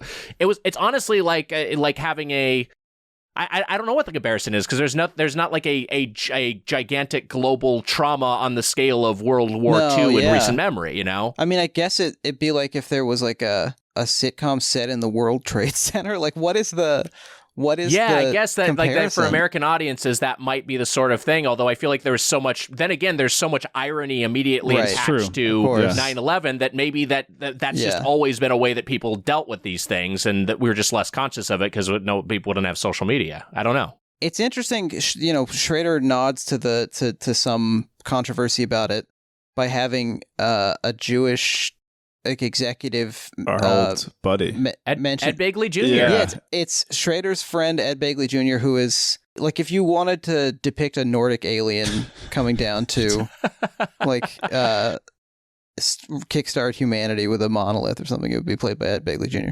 But the creator of Hogan's Heroes, we have to get to this. An old friend of the show, actually. That's right. Al Ruddy, the character played by Miles Teller on The Offer.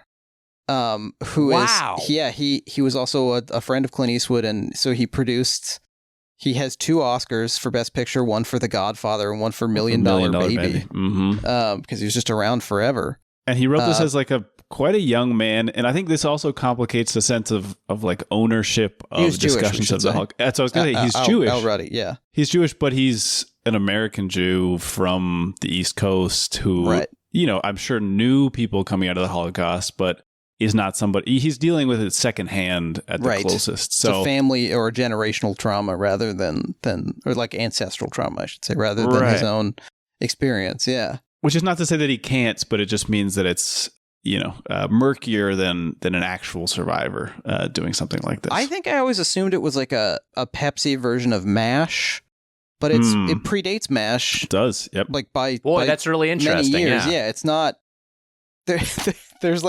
there's no reason to come up with this idea except that that's what you were thinking about, you know?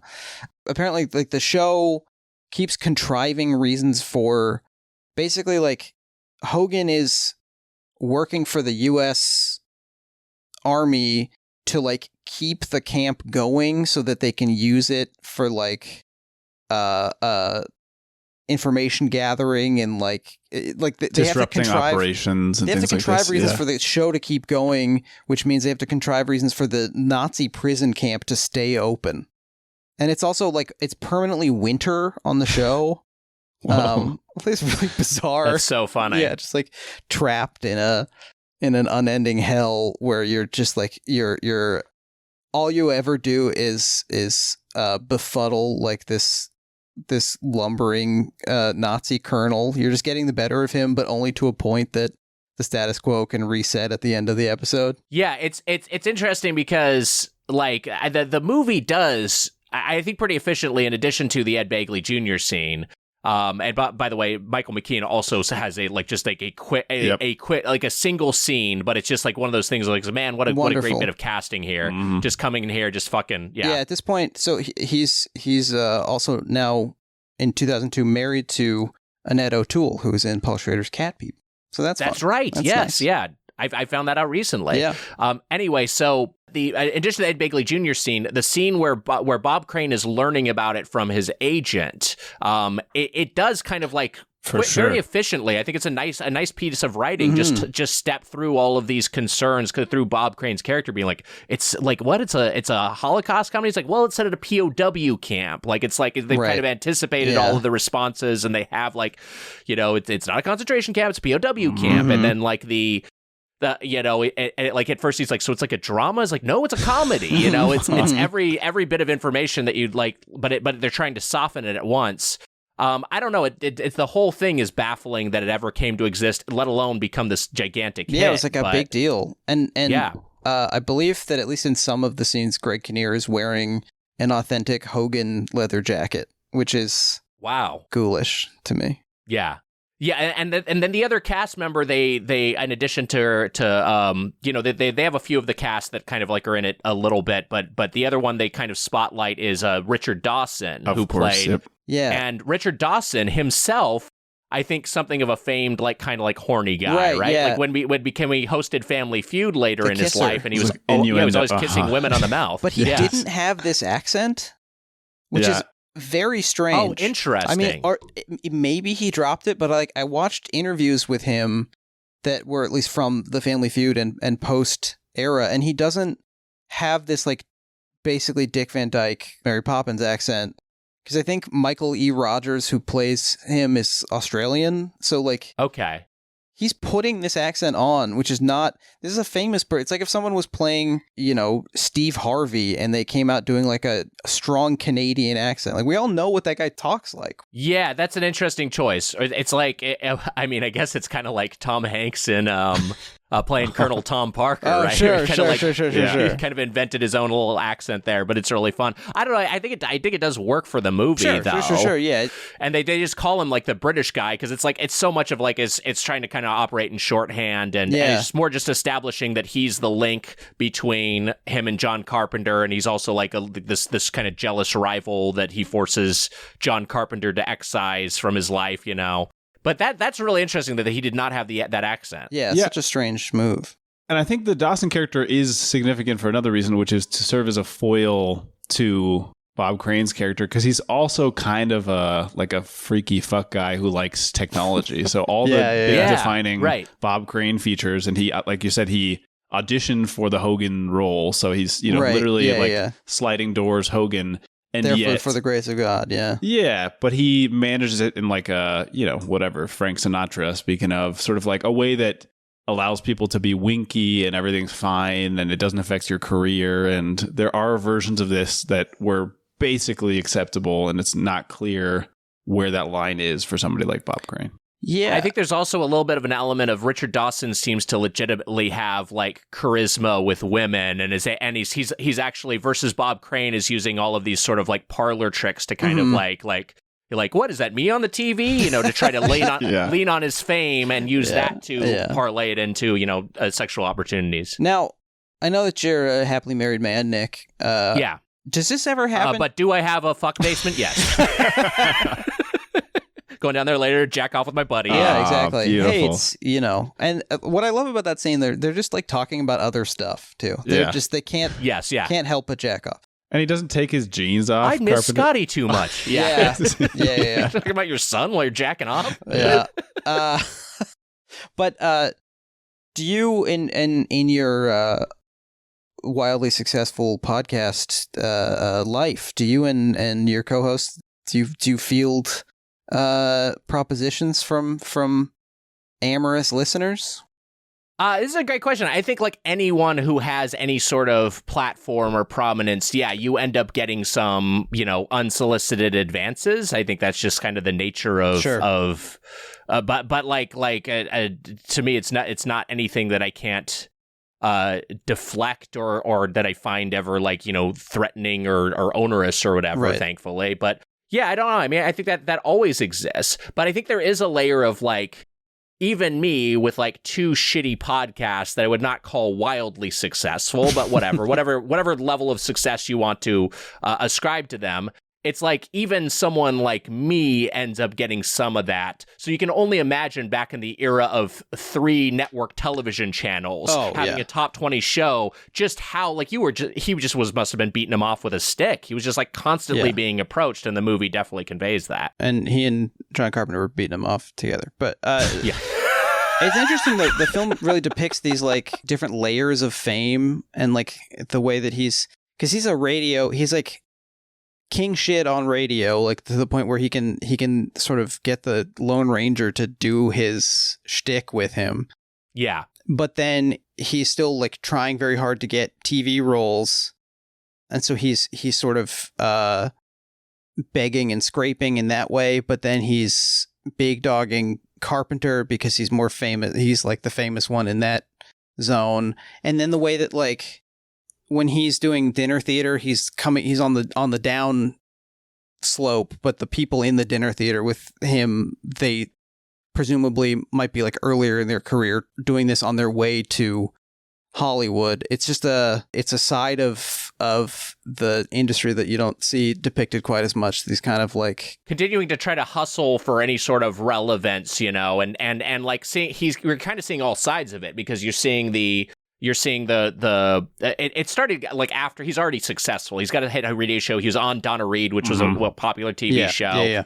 But he's trying to get into movies, but he gets offered the lead of the Hogan's Heroes, and he kind of can't turn it down. Right. Yeah. But then he ends up that was it. And I feel that was TV for the longest time. You'd get that one big role, and that's it. You're basically I guess the modern version of that is maybe some Office cast members who are kind of hey, you know what? That's your one thing. You were this character on The Office, and you're kind of having trouble. You're struggling turning that into anything else. Unless you make $1 million a year on Cameo. Yeah, exactly. But Yeah. I mean, that's the equivalent of. I feel like it is a little some bit. people would. Sure. Some people would think of that as dinner theater. Yep. That's the dinner theater of the era. This is a thing. I'm an actor. I feel like I should be doing something, that's high art now, but instead I'm kind of scraping. But the way the dinner theater is handled, it's it's a thing, a scene and an editing thing I always love, which is just before it's him saying I'm not doing it. There's no way I'm doing it. And then the cuts to him doing it. It's just Yeah. And I love that there's sort of a montage of the repeated performances of him doing the same thing over and over again. Yeah, and using the same tricks with his audience banter, Absolutely. doing the same sort of bit of smarmy charm, and Makes it so much nastier, to see him do it time and time again. When you see that he starts putting on the Hogan jacket on stage. yeah. I did want to talk about the shift that we've seen, which I think is a positive one. It's not obviously a global shift, but at least among, the smart and kind people who listen to this show, from the sort of Hollywood Babylon style obsession with the depravity of famous people whenever they get caught doing something, to I think now people are more enlightened about how the rich and famous have private sex lives also. And I think compared to, because tabloids were publishing the photos of Crane in compromising positions, but nowadays I remember I think Chris Evans accidentally Instagrammed his penis or something, and there was a lot of hey, that was an accident, this is not consensually published material, let's all respect the privacy of Chris Evans and his penis. And it's it's weird how, I mean, it's a good thing, but I think it's interesting how much that's changed and same with like, you know, I think, what is it? Tyga has an OnlyFans, the rapper, and he's like continuing to be a rapper too. Like, this is just a thing where you can have both of these. You can have a sort of a public sex work career essentially, and then still have mainstream success, which is still license your name for Tyga bites sold through Robert Earl's empire of ghost kitchens. Right. Yeah. Very, very bad chicken tenders from Tyga. Disappointing outing. Yeah, it's a bummer. I believe it. That is interesting. I mean, like, yeah, the thing. This is such an obvious thing. And rest in peace, Paul Rubens, legendary comedian and incredibly comedic influence on so many people. But yes, his private life, you know, issue was the big thing that I remember from my childhood of just like the idea of like he was just exiled. It's just like you're just like done. You're 10 years in the wilderness because of something you were doing in private that. You know, I mean, in public, but like in where you assumed you had some sort of expectation There's no of more privacy appropriate and place to masturbate in public. Like, exactly. He did everything right, and they indicted him, basically. Yeah. And so, like, you saw, and then you contrast that with and you know, rest in peace, another legendary comedian, Fred Willard, who had a similar sort of incident. And I feel like that was much more of where people were like, leave the man alone. Right. Let him do what he wants to do. He's not hurting anyone, you know? Yeah. So it is interesting to see that shift happen over the course of 20 to 30 years. And obviously, we're at a much different place during the lifetime of Bob Crane. Well, if we go back further, the weirdness of it, I think, is that, you know, I mentioned the Hays Code earlier. In part, that comes around because Fatty Arbuckle, there's like a well-published incident where he raped somebody, and that was seen as like an indicator of the depravity of Hollywood, which is why you also couldn't show like consensual interracial marriage, right? So like this sense that something that could be in somebody's personal life is a totally beautiful, acceptable thing is held against them in the same way that like a violent act against a person would be held against them, which is bizarre. You're right. It's wonderful that that's becoming better and better. And I think in the film, we see a moment where I think it's Anne, you know, his first wife, finds the photos and says, you know, would your son be proud of you? Or what do you think your son would think of this? And it's the same thing, right? Where you think, well, is he being shamed? The answer is yes. Yes, he would. Right. In fact, he's going to monetize these later. Yeah. Sorry, keep going. Found out since that, yes, everything is fine. Yeah, the question is sort of like, is he being shamed for just having had sex, for being a sexual person? Or is he being shamed for filming women and cheating on his wife and doing things that maybe do deserve a little bit of reprobation or something?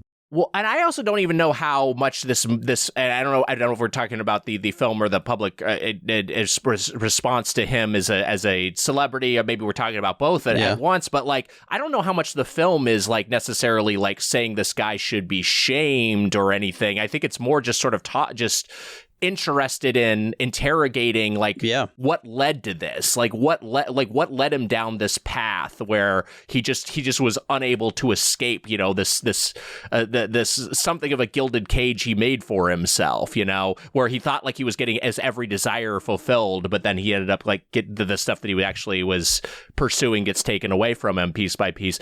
One thing I really like, this is a bit of a tangent, but like, in the strip club early on, the first time he gets convinced to go to the strip club with Richard Dawson and with John Carpenter, and the drummer from the band goes up to him and is asking about his radio show. Is like, hey, is that really you on the drums? And it's like the one time his character's like genuinely offended. He's true. Like, yeah, of course. Like I play the drum. What are you talking about? Why would I lie about that? Yeah, that's really funny.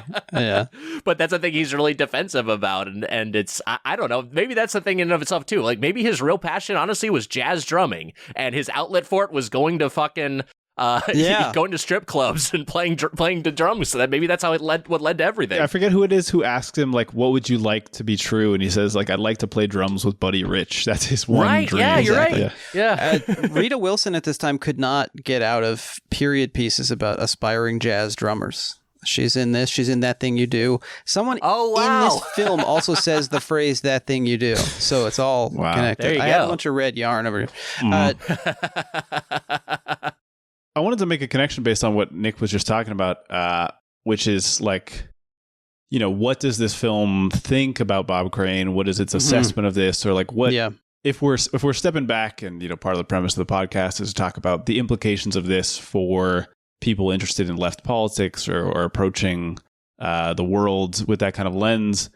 Jake, you did a wonderful thing. I told you that you were a genius for making a connection between this and Sex Lives and Videotape. Oh, which, thank you. I mean, it's in the name of the film, but yeah, I wasn't that impressed with my connection, but thank you so much. Still, I was. It's a film I like a lot, maybe love, and I rewatched it before we recorded, and there's a moment in that film, which for those who haven't seen it, is similarly about a guy who has maybe an unconventional relationship with sex, and he videotapes interviews with women where they're sort of given a chance, like a liberation moment where they're able to talk about their sex lives, but also he uses these tapes to jerk off when he's alone, basically, because he's impotent and can't have sex. So there's a moment where he gets confronted about this eventually by Andie MacDowell's character, and she says, like, why do you do this?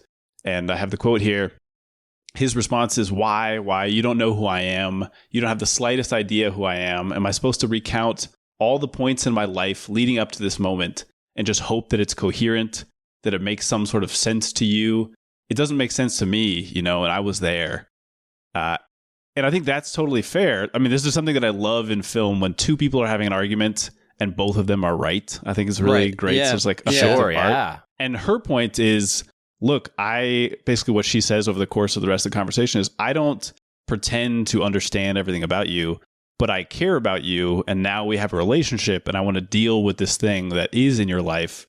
So even if I can't understand you completely, I basically have to respond to the amount that I can understand. And I think that speaks to this film in the sense, like, the people in Bob Crane's life, I mean, he's an enigma. He's a bizarre dude. We don't know what his sexuality was exactly. We don't know, like you said, we don't know the background of why he's drawn to this stuff, why he preferred it over, like, a successful career. Basically, he couldn't stop doing it. Somebody asked Scotty if he knew if his dad had any, like, sexual abuse as a child, and he said his grandfather had some dirty comics, but that's all he knew about.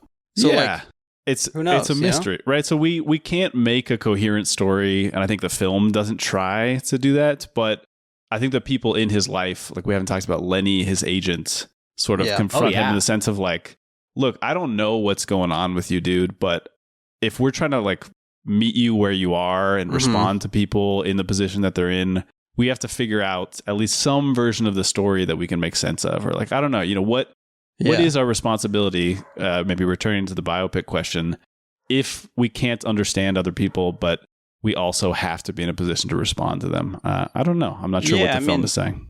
I think that's very well put. And I think what's the tragedy of Bob Crane in the film, and I guess in real life, is that, like, he recorded the surface of himself. Like, he was so conscious of and so carefully documenting, like, his outward appearance, but he had apparently, like, no interest in anything going on inside of him. And I think, I was thinking, oh, maybe this is hack. We're all on our phones so much, aren't we? But like, wow, but, okay, so much of how we live our lives now is documented, and it's if you go on vacation and you don't take photos, like, did you go, kind of thing. And like, I think you're right about this, Jake. In the film, they make a big deal. Basically, every tech advancement, like, now they have color. Now you can put it, like, the reel-to-reels in the cassette. So, like, everything is, like, a little bit faster. He gets off the plane, he's got to show him the cassette as soon as he gets off the plane. Yeah. It's, like, a little bit closer, a little bit quicker turnaround. So, yeah, you're right, I think. If we're out chasing babes, we can tape Johnny Carson and watch it in the morning. Need a moment to wrap my mind around that. In the Graysmith book, he talks about, because I guess in doing research, he watched, like, all of this stuff, and he talks about how Crane would have tapes where it would be like, whatever, like The Great Escape off of TV, and then all of a sudden it would just cut to him having sex with two women.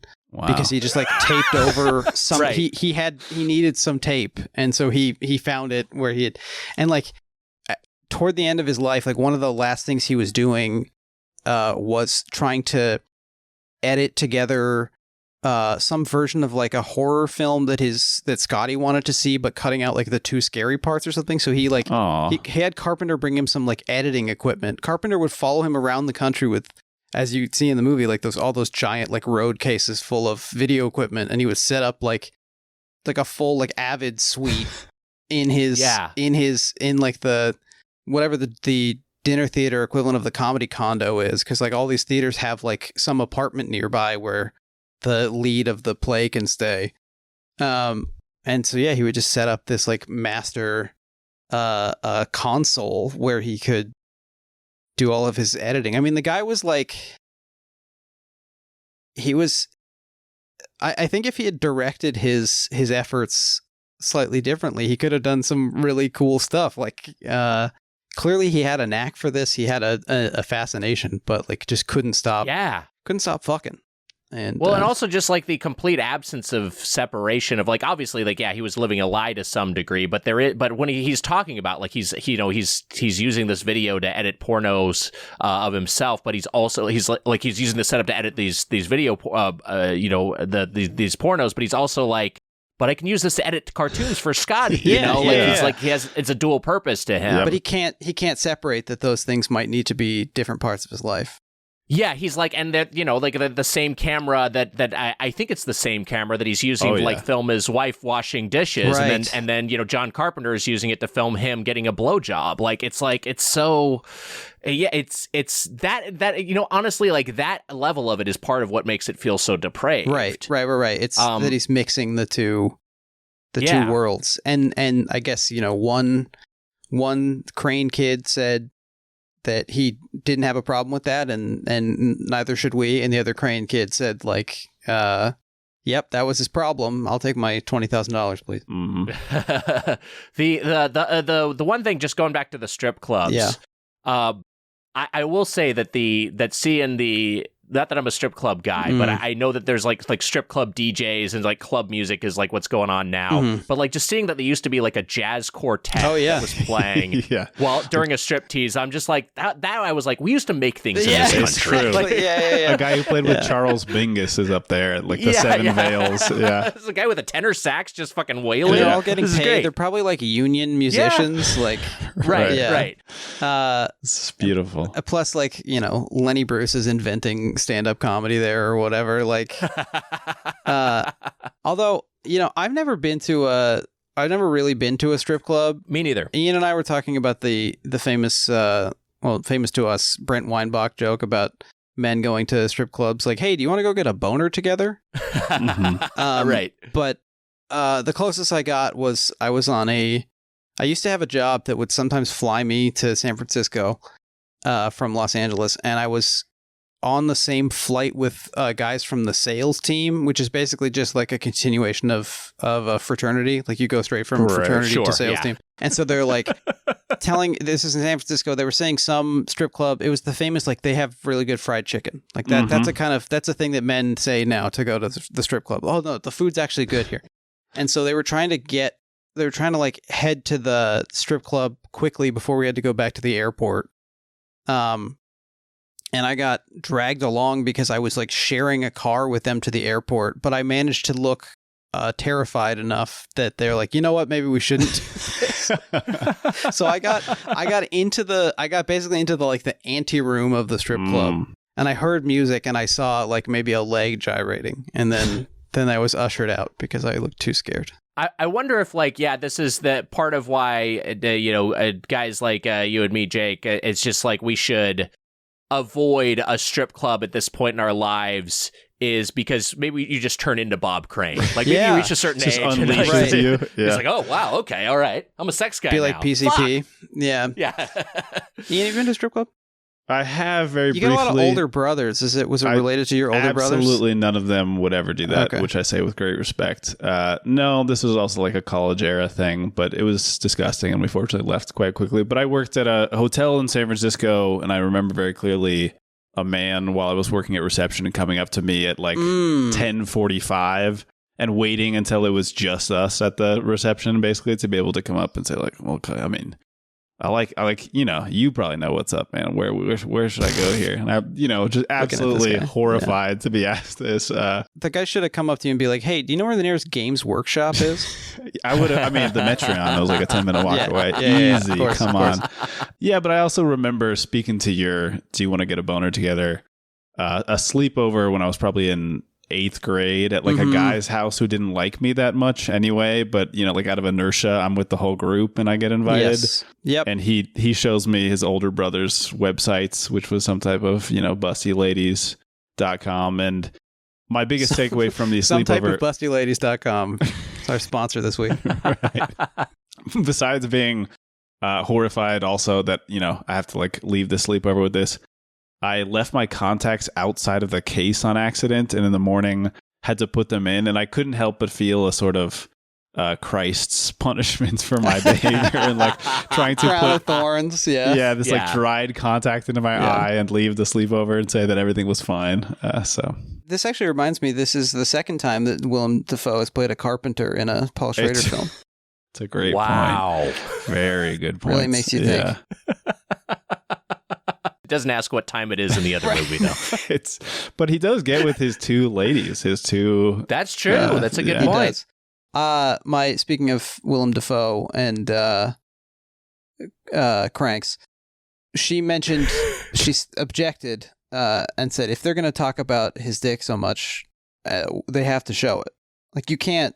It's sort of a violation of the compact between author and audience for them to mention how his penis looks and then never show it in the film. And I agree with that. I think they should have. I'm a pro showing hogs in movies. Sure. A lot of actor and hog havers are very reticent to do so for a variety of reasons. But I think that should be normalized. Anyone who I did also, Schrader's had some hogs in his movies. The aforementioned American Gigolo. Gear shows it in American Gigolo. Yeah. So, but this is the kind of one where it's like, I don't know how because the whole thing is like, if he has a famously big hog and then that doesn't match what the actor has, I don't know what Greg Kinnear's packing, like, then do you have to make a prosthetic? And I feel like prosthetic hogs never work. I was going to say. Like, I can always tell they're fake. And then that becomes a thing where it's maybe better to have it unveiled off camera and then to have Willem Dafoe be like, oh, it's looking good. It's like the shark in Jaws. Yeah. I can't remember which interview it is, but somebody asked Paul Schrader about that experience and mentions, maybe it was the Adam Friedland thing where he says like, oh, Willem Dafoe, famously big dick. And Schrader tries to segue it into a story about autofocus and says, Kinnear is supposed to have a big dick in the film. And he comes up to me and says, Paul, I'm normal, which I've just now realized is a famous line from the film to be saying I'm normal. Yeah. But it's now also a famous line from the Doughboys podcast, not to call out our guests. Look, it's true. I am a normal man. I stand by that. Imagine if something ever happened to you, Nick, and then how shocked listeners would be if it turned out that, like, your wife did exist and like your close friends had been to your home. You listen to music while you drive around. I mean the hog thing, by the way, Kinds of Kindness, you get a bit of a, you get a little Dafoe hog in Kinds of Kindness. But a little bit of Shaft, but I don't know, I think we're making great strides in that. They couldn't afford a wide enough lens was the issue. Kubrick had one, but it's locked up in his vault. They couldn't get access to it. NASA built it for him. Yeah, there's a lot of conspiracy theories about people faking Defoe's hog. Is that anything? I don't think so. I think the film it's funny and it's tragic, and I think it speaks very much to like the difficulty men have connecting to themselves or anyone else. I was reminded also of Elephant, the Gus Van Sant film. Yeah, sure. The scene where they have a sexual encounter in the shower, like before they're going to go shoot up the school because they've never had one before. And much was made of this. People were sort of offended by this at the time, but I think it's a year after this actually. But wow, is that true? Does Elephant come out 1 year after Autofocus? Yeah, it's 2003, I think. That's crazy to think about. And it there's a way that like male sexual repression is bound up with these violent outbursts, and I feel like, I don't know, I feel like if we gotta, this is not glib, I don't mean this to be glib, but I do think that if we were to kind of normalize men fooling around with each other while being nominally straight, just if you need to get your rocks off, like, that's fine. The forbidden behavior of the Greeks. I think if we brought this back, I feel like we could actually solve some problems. Couldn't leave his buddies behind, you're saying. yeah, this is, I mean, That's a joke from the movie. yeah. The line from the film that from yes, Richard I'm Dawson. not trying to become a nasty monster. Yeah. A clever one, though. I mean, I think, I don't think anybody's applauding the internet's effect on people's sexualities exactly, but there is a bit of, I mean, there exists like r/jerk buds and stuff. I think Suck this is like buds, a real J.O. buds, yeah. Yeah. There's a sense of like we can share this, and it doesn't necessarily have to come with a label about what sexuality you don't or do have. And maybe that's part of the chipping away of this edifice that I think you're right does represent something hurtful for all men. Right. Yeah, and I mean, it does also feel like that's a big thing thematically in the film, that I think that is a thing that the film is judging, just the idea that there is any sort of stigma to, with their relationship to each other and how they want to try to label that, right. And that's part of why this relationship ultimately becomes like toxic. I mean, he goes frame by frame like the Zapruder film to figure out whether Willem Dafoe touched his ass. Yeah, it's true. And it's also like, he's like, you liked it. And he's like, well, I thought that was the chick. Yeah. It's like, well, who cares? he can't even, this guy who's dedicated his whole life towards like carnal pleasures can't even accept that something was pleasuring him. There is something very fascinating about, and I've learned this mostly through the Guys podcast, which we talk about on this show sometimes. Guys, a podcast about guys. Something about Great Tom podcast. And Bunny? What is Terrific. Well, I was just going to talk about how conservative the swinger scene seems to be. Like they're all like Republican like boat dealership owners. Right. I think because you need that much money to travel to hedonism in Jamaica for 17 days at a time or whatever. But also like there is a weird way that it seems like a lot of maybe the most prominent like group sex that you hear about comes from these ultimately like white landed gentry types who it's a weird overlap, but it does exist, and I think if we acknowledge it more, I don't know, something will happen. Yeah, I remember reading this article, I can't remember if it was an Esquire or whatever, years and years ago, 15 years ago, that was about like men who were hired to basically come to sex parties for, like swingers, and they were like guys, basically professional studs, American gigolos, if you will. There you go. And they were talking about like how like the clientele was all like, yeah, everyone there is like a cop, a judge, like Roy a prosecutor. Cohn or something. Yeah. Exactly. It was all like people who were part of like the law enforcement infrastructure, and this was everyone who was into like specifically having their wives be railed by men they hired. And I think the film sort of traces it back. I mean, you brought up the fact that the Lone Ranger is in the almost very first scene, and I think it comes up a few times. I love that scene, by the way. It's so good. Yeah, and the fact that in real life, I believe John Henry Carpenter had indigenous heritage, and they enter a sex party and say something like "Hi ho, Silver Away," and to me, besides the obvious joke, is the sense that like this is part of culture. There is like a masculine thing where you can have a bond with somebody, and maybe it can even kind of be like a weird a dom sub thing, or like this power dynamic that exists between men, and yet like everything else, there's a requirement that it go unacknowledged. And the moment that that it's somebody's hand on your butt that belongs to a man, then suddenly it's unacceptable. Willem Dafoe, his performance in this movie is so good and so funny, and he's so like just the moments when he gets low status with Bob Crane, right. And like first there's that first like sex scene where Bob Crane is very hesitant, and there's the two women, and Willem Dafoe says like, I'm going for the blonde or whatever, and then that gets reversed, and Bob Crane just kind of big times him like, hey, they're the reason I'm the reason they're here. I'm going for the blonde. He's like, I was working her, she was ready to go. Like he was so like, the brunette's not my type, and then he just has no choice. And you end up feeling bad for this total creep, this guy who, again, in real life was a monster, probably himself. But I did like his in-home slot machine. I don't really know why you have that, but that was cool. Just to play, just to... Yeah, Dafoe is wonderful in the film, and like I think really gets to use his mix of warm and terrifying. Like he can be both the Christ and the Green Goblin at the same time. We should say, speaking of in-home slot machines, the real John Henry Carpenter was born on the Morongo Mission Band reservation out in Riverside County.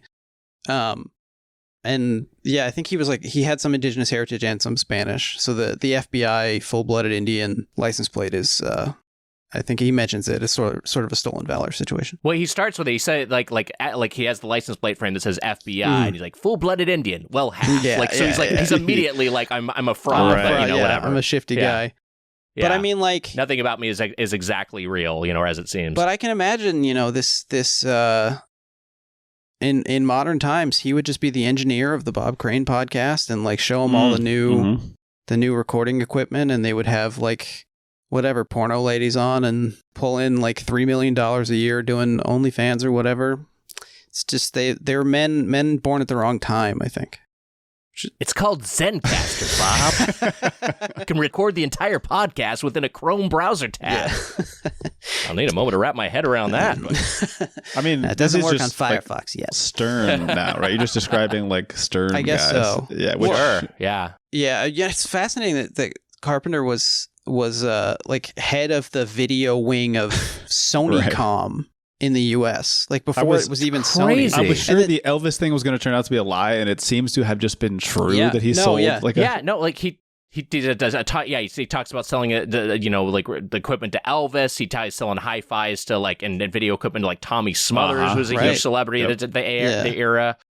And it's and then with the point where he's completely. Towards the end, when he's completely cucked by technology, and he's kind of like, "You're getting a beta cam, aren't you?" Like, because like he doesn't. No one needs this contact at a corporation anymore to get them consumer electronics. It's now just available at whatever your department store is. Like he was the keeper of the secret knowledge, and now it's being made publicly available. And Schrader talks about being sort of inspired by Boogie Nights, or saying sort of the Boogie Nights is like the better way to do this, like to the fictionalized biopic, basically. And maybe also, to your point, Nick, I think maybe he saw the lousy prosthetic penis in that film and decided to keep it in the audience's imagination. I feel like the Dirk Diggler prosthetic looks like, I don't know, it looks like a sleeping bat or something. Like, it doesn't look right to me. No one's figured out flesh prosthetics. They always look off. I do like that scene a lot, and I think that part of how it's shot, just like it being a reflection and pretty. They do some stuff where you can kind of like your mind allows you to overlook that a little bit. But yeah, I think that they just showed like a full frame like close up of Kinnear's prosthetic large penis that just would have taken you out. Although apparently the Kinnear, the Bob Crane at the end that gets bludgeoned to death, that's a rubber Greg Kinnear. That's like didn't register. Really? It looks incredible. Wow, that's incredible. And I remember thinking like, wow, they're just hitting him. Like, how are they doing this? And it's like, it's a fully fake Kinnear. I guess the lighting they matched, or they got the lighting dialed in so that it reads like real. But yeah, the coldness of the murder scene is also pretty effective, pretty unnerving. Yeah, I think it draws from the other reference that Schrader makes is to Joe Orton, the Joe Orton biopic, Prick Up Your Ears, which is also about a playwright who was gay and was ultimately killed by his lover for directed by Gary Oldman, I think. Is that true? I mean, he's the star. Certainly, I believe he directed it. Yeah, and also Alfred Molina in the co-starring role there. But yeah, I mean, the fact that we also have, I think in that film, a kind of sleazy, maybe stereotypically queer character who ends up being sympathetic because there's just like so little place for him that the fact that he gets sidelined and dismissed makes it impossible not to feel sorry for this guy to some extent. Oh, directed by Stephen Frears, I should say. I was thinking of Nil by Mouth, which was directed by Gary Oldman. But it's like, it's so funny how Schrader knows that he's in this lineage of like serious art cinema, but like he will occasionally confuse people by making this apparently silly movie about Bob Crane starring the guy from Talk Soup. But like he's on a whole different trajectory from what everybody else thinks he's doing. and like this is, I think, his follow up, like the last produced film that he was involved with was Bringing Out the Dead, I believe. That sounds right. Yep. Like, well received and now even more appreciated Scorsese film. And then he's going to go straight from this to Dominion prequel to The Exorcist. Which I think he takes over from John Frankenheimer also, which is insane. Right. That I recently watched. I guess that'll be next week's episode of the. Is that what's coming up next? Yes, on the pod? Will. Okay, it will, and that's the one where like Rennie Harlan re-edited and reshot it enough that he's got his own version of it that comes out, and like Dominion doesn't get released theatrically, I think. And then you get into like Dying of the Light, where Schrader disowns it, and he releases his cut via BitTorrent. He does, yeah. So we're getting into the wilderness here. Mm-hmm. I think this is kind of the last gasp of the first like respectable Schrader era before his comeback. So this is an exciting moment for us. We're about to have several worse times than we have been. Well, you still got the Walker coming up. The it's Walker true. is pretty legit. Yep. Yeah. With I get to bust out my Woody Harrelson impression. Gonna have to practice that one. You're very Southern Woody Harrelson. You Carter Page the Third. You gotta stick your bottom teeth out, and then you have to let there be carnage. That's another big part of it. Of course. Yep. Do you have any final thoughts on the film Autofocus? I'm gonna jump in because I have a stupid one only. We finally completed our goal. We always talk about Schrader being a UCLA boy. We're a couple of UCLA boys, and we have our guest on the pod this week, UCLA boy as well. That's right. Yeah. UCLA, just like that director in Hardcore. Exactly. UCLA. Yep. Yeah. UCLA is haunting the podcast. It sure is. The guy who knows more about movies than anyone I know, my buddy Ryan Perez, very, very talented writer and has his own podcast, Mama Needs a Movie. But like he was the first person who zeroed in on that detail for me. But yeah, he also went to UCLA. We got to get Perez on the show. Yeah. You should absolutely get Perez on the Ryan show. Perez, he's the best. He's in the Gungan style video, right? He is, yeah. He acts in that. I mean, I know it was a long time ago, but it remains just truly a wonderful piece of filmmaking. God bless you. Yeah, no, it's quite something. Any final thoughts, Nick, before we wrap put that on in a bar to pick up on women. Yeah. Is that me up there? Oh, weird. My viral Funny or Die video? That was a backup to question. Have you guys ever asked somebody at a bar or restaurant to change a television? I have, yeah. I have, but it's been sports related. But yeah, I was going to guess it might have been like an NBA thing. Yeah, in fact, fairly recently, for some reason, they didn't have... The NBA Finals game was about to start on ABC, and they didn't have it on the bar TV. And I'd specifically gone there, and so I was the guy to ask, but I was not going to be the only person who was going to ask. But yeah, Ian, you ever done that? I haven't, although this is one of the situations where I believe we've talked about this before because it happens in the Clint Eastwood film Absolute Power. Yeah, where he has to change it to the Gene Hackman, right? And that's a film where someone forces the president to take his own life, which is not relevant to our present moment in any way. And I haven't been thinking about it even a little bit. If that happened, if Absolute Power, the ending of Absolute Power happened in real life, it was like that'd be like one of the biggest stories in world history. It would be so cool. The guy came in and forced the president to commit suicide. The billionaire what guy are you talking about? Yes, exactly. Yeah. My final thoughts, I just say, like, if anyone hasn't watched this film who's listening to this, I think it's a great watch. I think it's a really, and I think it's like a fun movie, as fun. Bleak as it is. I think it has like a lot of moments of levity in it, and I think also that just like the living in that era of Hollywood when radio was still like huge and was still like a very relevant thing, and then that also like TV was figuring out what it was exactly, and there was also such a gulf in esteem between nowadays. Everyone does everything, but there was a time when like there was like another doing a movie, doing Super Dad. Oh wow, that's a whole another level of success beyond doing a lousy sitcom. Absolutely. You know, And so that aspect of even the non-seedy parts that are portrayed in this movie are really capably done, and it's just interesting.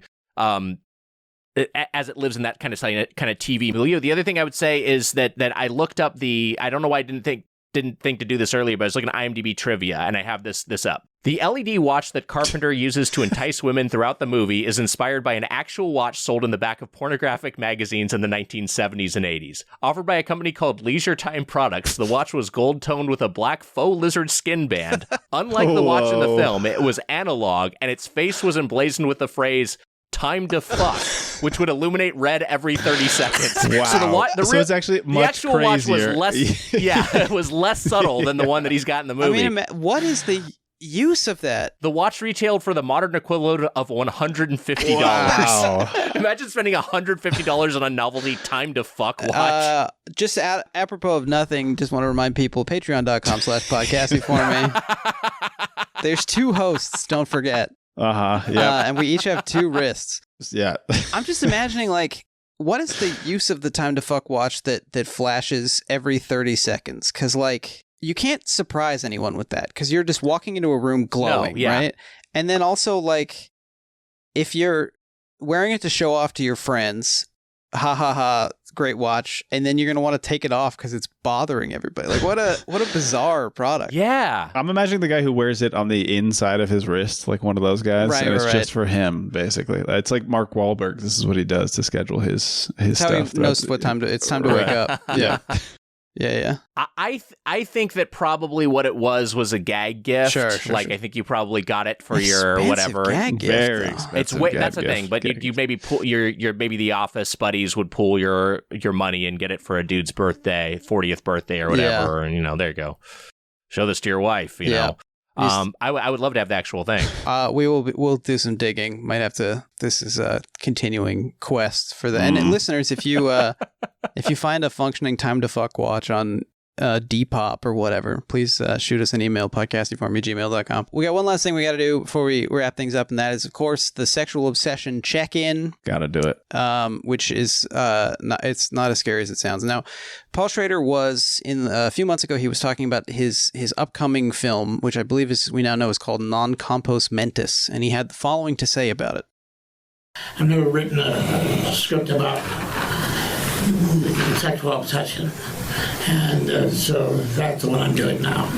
So he says he's never written a script about sexual obsession, and here on the show we're just checking in and seeing if he's ever written a script that's not about sexual obsession. We have a couple candidates, but we got to check in. Point. Do we think the film, the autofocus, is about sexual obsession?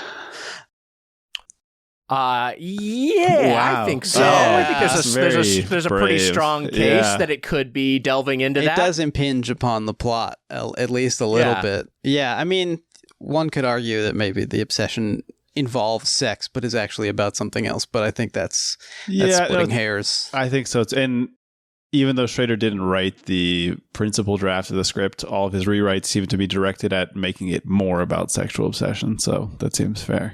Right, yeah. On his mind. What a fascinating man. There's some great pictures of him from the autofocus sort of press run where he has a tiny little soul patch because it was 2002. Sure does. It's so small. What a look. It looks like a pinky nail worth of hair just below his lip. Listening to a lot of Real Big Fish and directing ears. Cool. Yeah, he turned down the Real Big Fish biopic to do this. All right, that I think about does it for our autofocus episode. Thanks again to Nick Wiger for joining us today. What a treat. Yeah. Hey, speaking of, that's your bread and butter is treats. That's true. That's a big thing. I'm talking treats all the time. Are you working on anything? You want to plug anything for the listeners? Yeah, people can check out Doughboys, the podcast about chain restaurants, and Get Played, my video game podcast. Doughboys is me and Mike Mitchell, and Get Played is me and Matt Apodaca and Heather Ann Campbell, and both of those are available on the HeadGum Podcast Network, so check that out. And also go watch Autofocus. It's a really fun movie, and if you haven't watched any other Schrader, maybe you're new to the podcast, and maybe you're new to this filmmaker. He's got a lot of great films. So I'm as a guy I'm a fan of, and I've really enjoyed going through his filmography, and I've really loved the opportunity to talk about this film at length. So thank you so much for having me. Thank you so much. That's truly a delight and just a dream. And Doughboys, despite all odds, still great. I don't know how you guys are still good at it. It's still really good. It shouldn't be good anymore. You guys are constantly lamenting how it's been more time than you expected. And it's, I mean, you're right that it's surprising, but you're wrong that it's it's bad or that it was ever bad. So No, it's like, I mean, it might God be bless you. better, which that's bizarre. Wow. How are you?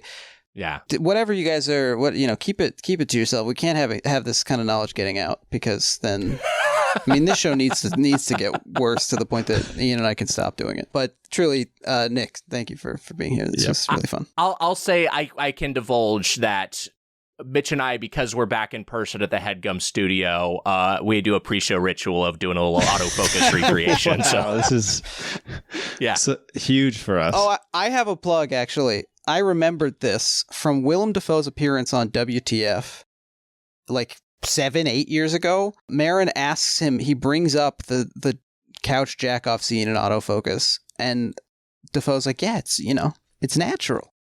And there's an exchange. You can hear them make eye contact, I feel like. And like, I don't know what happened. So anyway, check that out. Sure. Yep. I think it's on YouTube. You don't have to get behind the paywall there. Check out the Willem Dafoe episode of WTF. Also that just makes me think when they go to the wide shot and you can kind of see Willem Dafoe's as John Carpenter jacking off from behind. He is really stretching that thing out. It's like he's cocking a shotgun. He's loading a fucking black powder rifle. What's going on there? He's got a blunderbuss, that man. Remember to subscribe, rate us, write a review. It helps us on the algorithm. If you like the show, tell a friend, tell your dad. Film yourself listening to the show. Follow us on Twitter and Instagram at Podcastiform. If you have any comments, questions, or concerns, or you're interested in co-hosting a 2-person Paul Schrader podcast, you can email us at podcastiforme@gmail.com. Thank you to Jeremy Allison for our artwork. As we mentioned, next week, Dominion prequel to The Exorcist. It's going to be truly something. Ian's getting his pea soup ready now. I don't know if that appears in the film, actually. Haven't seen it. It could be, a prequel to pea soup. I guess frozen peas, maybe. Pea soup, The Rise of Gru. All right, that's going to do it for us. Thanks for listening, everybody. Bye. Bye.